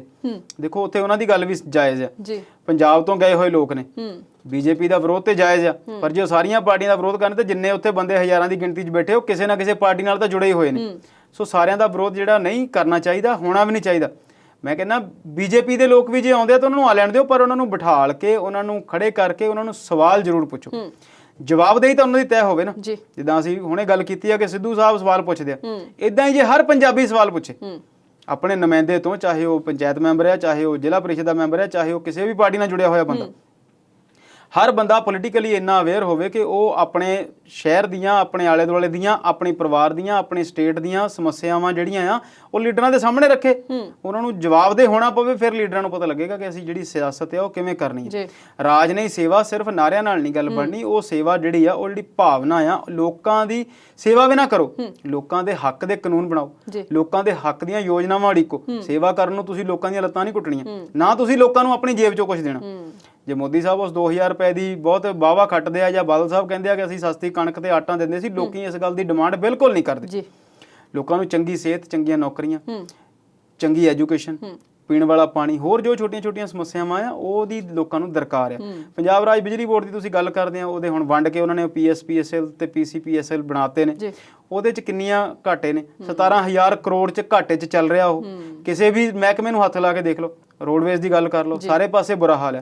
ਸੋ ਜੇ ਉਹ ਕਿਸਾਨ ਦੀ, ਆਪਾਂ ਉਸ ਅੰਦੋਲਨ ਦੀ ਵਾਪਸੀ ਦੀ ਗੱਲ ਕਰੀਏ, ਜੇ ਉੱਥੇ ਲੋਕਾਂ ਨੂੰ ਕੋਈ ਸਮੱਸਿਆਵਾਂ ਆ ਤੇ ਉਹਨਾਂ ਨੂੰ ਵੀ ਚਾਹੀਦਾ ਹੈ ਕਿ ਮਿਲ ਕੇ ਸਰਕਾਰ ਤੇ ਦਬਾਅ ਬਣਾਏ, ਇਹ ਜਿਹੜਾ ਅੰਦੋਲਨ ਹੈ ਖਤਮ ਹੋਵੇ, ਸਾਰੇ ਆਪਣੇ ਆਪਣੇ ਕੰਮ 'ਚ ਦੁਬਾਰਾ ਲੱਗਣ। ਸ਼ਰਮਾ ਜੀ, ਦਬਾਅ ਬਣਾ ਤੇ ਰਹੇ ਨੇ, ਤੁਸੀਂ ਕਹਿ ਰਹੇ ਕਿ ਸਰਕਾਰ ਨੂੰ ਕਿਸਾਨ ਅੰਦੋਲਨ ਖਤਮ ਕਰ ਦੇਣਾ ਚਾਹੀਦਾ, ਪਰ ਉਹਨਾਂ ਦੇ ਜਿਹੜੇ ਮੰਤਰੀ ਨੇ ਉਹ ਤੇ ਊਲ ਜਲੂਲ ਬਿਆਨਬਾਜ਼ੀਆਂ 'ਚ ਵਿਅਸਤ ਨੇ।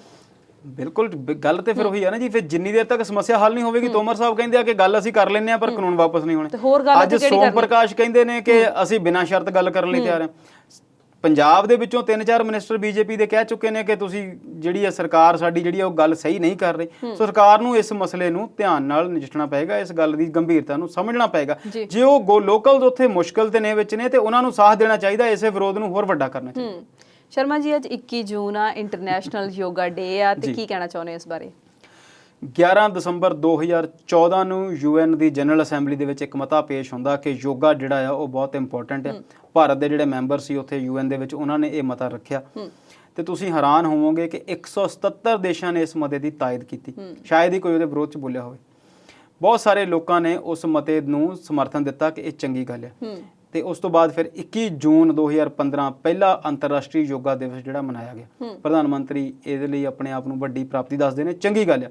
ਪਰ ਮੈਂ ਇਹ ਗੱਲ ਦੱਸਣਾ ਚਾਹੁੰਦਾ ਕਿ ਯੋਗਾ ਪ੍ਰਧਾਨ ਮੰਤਰੀ ਸਾਹਿਬ ਨਹੀਂ ਲੈ ਕੇ ਆਏ, UN ਦੇ ਵਿੱਚ ਜ਼ਰੂਰ ਉਹਨੂੰ ਪਹਿਲਾਂ ਲੈ ਕੇ ਗਏ। ਇਸ ਤੋਂ ਪਹਿਲਾਂ ਵੀ ਜਿਹੜਾ ਯੋਗਾ ਆ ਉਹ ਬਹੁਤ ਵੱਡੀ ਇੱਕ ਕਸਰਤ ਦੀ ਵਿਧੀ ਆ, ਇੱਕ ਜੀਵਨ ਦਾ ਢੰਗ ਆ। ਜਦੋਂ ਅਸੀਂ ਯੋਗਾ ਦੀ ਗੱਲ ਕਰਦੇ ਤਾਂ ਉਹਦੇ ਚ 3 ਤਰ੍ਹਾਂ ਦੀਆਂ ਕਿਰਿਆਵਾਂ ਜਿਹੜੀਆਂ ਉਹ ਕੀਤੀਆਂ ਜਾਂਦੀਆਂ, ਸਰੀਰਕ ਵੀ, ਸਾਹ ਲੈਣ ਦੀਆਂ ਵੀ ਤੇ ਮਾਨਸਿਕ ਸਲੀ ਦੀਆਂ ਵੀ, ਮਤਲਬ ਮਨ ਨੂੰ ਸ਼ਾਂਤੀ ਦੇਣ ਵਾਲੀਆਂ ਵੀ। ਡੀਪ ਬਰੀਥਿੰਗ ਆ ਜਾਂ ਧਿਆਨ ਨਾਲ ਬੈਠਣ ਦੀ ਗੱਲ ਆ।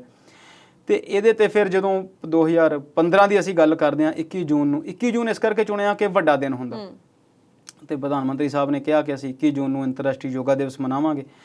ਤੇ ਉਹਨਾਂ ਨੇ ਫਿਰ ਜਦੋਂ ਇਹਨੂੰ ਯੋਗਾ ਦਿਵਸ ਮਨਾਇਆ ਦਿੱਲੀ ਦੇ ਵਿੱਚ, ਤੇ 35,985 ਲੋਕਾਂ ਨੇ ਇੱਕ ਰਿਕਾਰਡ ਵੀ ਬਣਾਇਆ ਇਕੱਠੇ ਬੈਠ ਕੇ ਯੋਗਾ ਕਰਨ ਦਾ।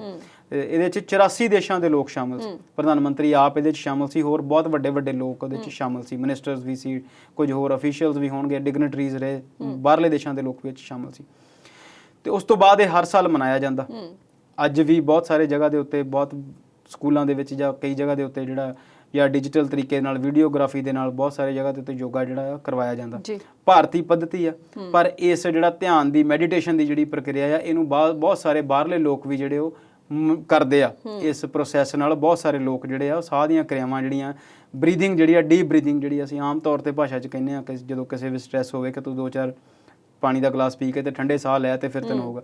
ਦੇਖੋ, ਇਨਹੇਲ ਤੇ ਐਕਸੇਲ ਜਿਹੜਾ ਆ, ਸਾਹ ਨੂੰ ਅੰਦਰ ਲੈਣਾ ਤੇ ਸਾਹ ਨੂੰ ਬਾਹਰ ਭੇਜਣਾ, ਸਹੀ ਤਰੀਕੇ ਨਾਲ ਸਾਹ ਲੈਣਾ, ਸਹੀ ਪੋਸਚਰ 'ਚ ਬੈਠਣਾ। ਬਹੁਤ ਸਾਰੇ ਆਸਣ ਆ ਜਿਹੜੇ ਯੋਗਾ 'ਚ ਕੀਤੇ ਜਾਂਦੇ ਨੇ। ਚੰਗੇ ਤਰੀਕੇ ਨਾਲ ਬੈਠ ਕੇ ਆਪਣੀ ਗਰਦਨ ਨੂੰ ਸਿੱਧੇ ਰੱਖ ਕੇ, ਰੀੜ੍ਹ ਦੀ ਹੱਡੀ ਨੂੰ ਸਿੱਧੇ ਰੱਖ ਕੇ, ਹੋਰ ਬਹੁਤ ਸਾਰੀਆਂ ਕਿਰਿਆਵਾਂ ਕੀਤੀਆਂ ਜਾਂਦੀਆਂ। ਤੁਹਾਨੂੰ ਯਾਦ ਹੋਣਾ ਕਿ ਭਾਰਤ ਦੇ ਜਿਹੜੇ ਪਹਿਲੇ ਪ੍ਰਧਾਨ ਮੰਤਰੀ ਆ ਉਹ ਵੀ ਯੋਗਾ ਕਰਿਆ ਕਰਦੇ ਸੀ। ਜਵਾਹਰ ਲਾਲ ਨਹਿਰੂ ਬਾਰੇ ਇਹ ਗੱਲ ਮਸ਼ਹੂਰ ਸੀ ਕਿ ਉਹ ਸ਼ੀਸ਼ ਆਸਣ ਕਰਦੇ ਆ, ਬਿਲਕੁਲ ਉਲਟੇ ਖੜੇ ਹੋ ਜਾਂਦੇ ਸੀ ਉਹ ਸਿਰ ਦੇ ਭੰਨ ਤੇ ਲੱਤਾਂ ਉੱਪਰ ਕਰਕੇ। ਉਹਦੇ ਨਾਲ ਵੀ ਜਿਹੜਾ ਦਿਮਾਗ ਆ ਉਹ ਬਹੁਤ ਜਲਦੀ ਜਿਹੜਾ ਸਟ੍ਰੈਸ ਫਰੀ ਹੁੰਦਾ, ਬਲੱਡ ਦੇ ਸਰਕੂਲੇਸ਼ਨ 'ਚ ਬਹੁਤ ਸਾਰੀਆਂ ਚੇਂਜਸ ਆਉਂਦੀਆਂ। ਇੱਕ ਚੰਗੀ ਗੱਲ ਆ ਯੋਗਾ। ਯੋਗਾ ਦੇ ਲਈ ਸਾਰਿਆਂ ਨੂੰ ਕਰਨਾ ਚਾਹੀਦਾ, ਸਾਰਿਆਂ ਨੂੰ ਕਰਨਾ ਚਾਹੀਦਾ ਜਿਹਨੂੰ ਵੀ ਜਦੋਂ ਕਿਤੇ ਟਾਈਮ ਮਿਲੇ। ਪਰ ਮੈਨੂੰ ਇੱਕੋ ਹੀ ਆਸਣ ਪਸੰਦ ਆ, ਸ਼ਵਾਸਣ। ਉਹ ਸਭ ਤੋਂ ਸੌਖਾ ਆ ਤੇ ਰਿਲੈਕਸਿੰਗ। ਦੇਖੋ, ਉਹ ਵੀ ਚੰਗੀ ਗੱਲ ਆ ਜੇ ਉਹਦੇ ਤੇ ਵੀ ਤੁਸੀਂ ਕਨਸੈਂਟਰੇਸ਼ਨ ਕਰਦੇ ਆ, ਆਪਣੇ ਧਿਆਨ ਨੂੰ ਕੇਂਦਰਿਤ ਕਰਦੇ ਆ ਦੋਨਾਂ ਅੱਖਾਂ ਦੇ ਵਿਚਕਾਰ, ਜਿੱਥੇ ਤੁਸੀਂ ਕਹਿੰਦੇ ਆ ਕਿ ਤੀਜਾ ਨੇਤਰ ਹੁੰਦਾ ਆ, ਉੱਥੇ ਜੇ ਤੁਸੀਂ ਧਿਆਨ ਨੂੰ ਥੋੜੀ ਦੇਰ ਲਈ ਕੇਂਦਰਿਤ ਕਰਦੇ ਤਾਂ ਉਹ ਵੀ ਚੰਗੀ ਗੱਲ ਹੈ। ਮੈਂ ਜਦ ਹੋਰ ਗੱਲ ਇੱਕ ਕਰਦਾ ਸੀਗਾ ਕਿ ਮੈਨੂੰ ਇੱਕ ਵਾਰ ਮੈਂ ਵੀ ਕਿਤੇ ਇੱਕ ਯੋਗਾ ਦਾ ਕੈਂਪ ਲਾਇਆ, 1 ਹਫ਼ਤੇ ਦਾ। ਅਸੀਂ ਰੋਜ਼ ਸਵੇਰੇ 2 ਘੰਟੇ ਉਹਨਾਂ ਨੂੰ ਦਿੰਦੇ ਸੀ। ਉਹ ਸਾਨੂੰ ਕੁਝ ਫਿਜ਼ੀਕਲ ਐਕਸਰਸਾਈਜ਼ ਕਰਾਉਂਦੇ ਸੀ, ਉਸ ਤੋਂ ਬਾਅਦ ਫਿਰ ਸਾਨੂੰ ਧਿਆਨ 'ਚ ਬੈਠਣ ਨੂੰ ਕਹਿੰਦੇ ਸੀ। ਉਹ ਜਿਹੜੇ ਸਵਾਮੀ ਜੀ ਸੀ ਜਿਹੜੇ ਕਰਵਾ ਰਹੇ ਸੀ, ਉਹਨਾਂ ਨੇ ਜਿਹੜੀ ਗੱਲ ਦੱਸੀ ਉਹ ਮੈਂ ਦਰਸ਼ਕਾਂ ਨਾਲ ਸਾਂਝੀ ਕਰਨਾ ਚਾਹੁੰਦਾ। ਉਹ ਬੜੀ ਕਮਾਲ ਦੀ ਸੀ। ਉਹ ਕਹਿੰਦੇ ਅਸੀਂ ਆਪਣੀ ਜ਼ਿੰਦਗੀ ਦੇ ਵਿੱਚ ਇੰਨੇ ਰੁੱਝੇ ਹੋਏ ਆ ਕਿ ਅਸੀਂ ਆਪਣੇ ਆਪ ਨੂੰ ਟਾਈਮ ਨਹੀਂ ਦਿੰਦੇ। ਤਿਆਰ ਹੋਣ ਤੋਂ, ਖਾਣ ਤੋਂ, ਨਹਾਉਣ ਧੋਣ ਤੋਂ ਇਲਾਵਾ ਬੰਦਾ ਆਪਣੇ ਆਪ ਨੂੰ ਕੋਈ ਟਾਈਮ ਨਹੀਂ ਦਿੰਦਾ।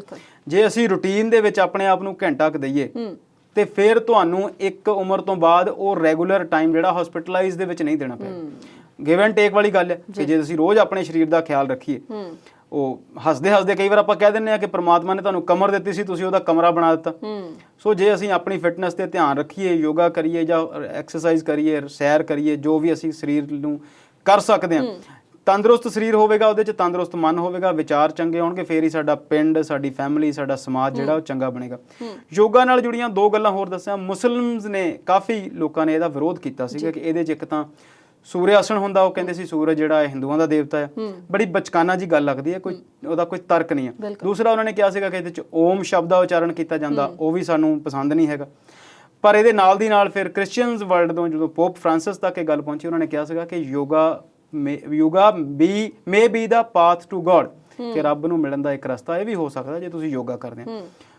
ਪਰ ਇਹ ਮੈਂ ਦੂਜੀ ਗੱਲ ਇਹ ਵੀ ਕਹਿਣਾ ਚਾਹੁੰਦਾ ਕਿ ਇਹਨੂੰ ਤੁਸੀਂ ਹਿੰਦੂਵਾਦੀ ਦਾ ਹਿੰਦੂਤਵ ਨਾਲ ਨਾ ਜੋੜ ਕੇ ਜੀਵਨ ਦੀ ਇੱਕ ਚੰਗੀ ਪ੍ਰਕਿਰਿਆ ਵਾਂਗ ਅਪਣਾਓ ਤੇ ਜ਼ਿਆਦਾ ਚੰਗਾ ਹੋਵੇਗਾ। ਇਹਦਾ ਧਾਰਮੀਕਰਨ ਨਾ ਕੀਤਾ ਜਾਵੇ। ਯੋਗਾ ਤੋਂ ਤੇ ਮੈਨੂੰ ਨਾ ਯੋਗਾ ਵਾਲਿਆਂ ਦੀ ਬੜੀ ਯਾਦ ਆ ਰਹੀ। ਮੈਂ ਰਾਮਦੇਵ ਦੀ ਇੱਥੇ ਗੱਲ ਕਰਨਾ ਚਾਹੁੰਦੀ ਆ, ਪਰ ਪ੍ਰੋਗਰਾਮ ਦਾ ਸਮਾਂ ਜਿਹੜਾ ਉਹ ਖਤਮ ਹੋ ਗਿਆ। ਸ਼ਰਮਾ ਜੀ, ਤੁਸੀਂ ਸਟੂਡੀਓ 'ਚ ਆਏ ਤੇ ਬੜੇ ਸੋਹਣੇ ਵਿਚਾਰ ਸਾਡੇ ਦਰਸ਼ਕਾਂ ਦੇ ਅੱਗੇ ਰੱਖੇ। ਤੁਹਾਡਾ ਬਹੁਤ ਬਹੁਤ ਸ਼ੁਕਰੀਆ। ਸ਼ੁਕਰੀਆ ਜੀ। ਉਮੀਦ ਹੈ ਕਿ ਸਾਡੇ ਦਰਸ਼ਕਾਂ ਨੂੰ ਸਾਡਾ ਅੱਜ ਦਾ ਇਹ ਪ੍ਰੋਗਰਾਮ ਪਸੰਦ ਆਇਆ ਹੋਵੇਗਾ। ਅਗਲੀ ਵਾਰ ਨਵੇਂ ਮੁੱਦਿਆਂ ਤੇ ਨਵੀਂ ਗੱਲਬਾਤ ਲੈ ਕੇ ਬਹੁਤ ਜਲਦ ਹਾਜ਼ਰ ਹੋਵਾਂਗੇ। ਤਦ ਤੱਕ ਲਈ ਸਾਨੂੰ ਦਿਓ ਇਜਾਜ਼ਤ। ਸਤਿ ਸ਼੍ਰੀ ਅਕਾਲ।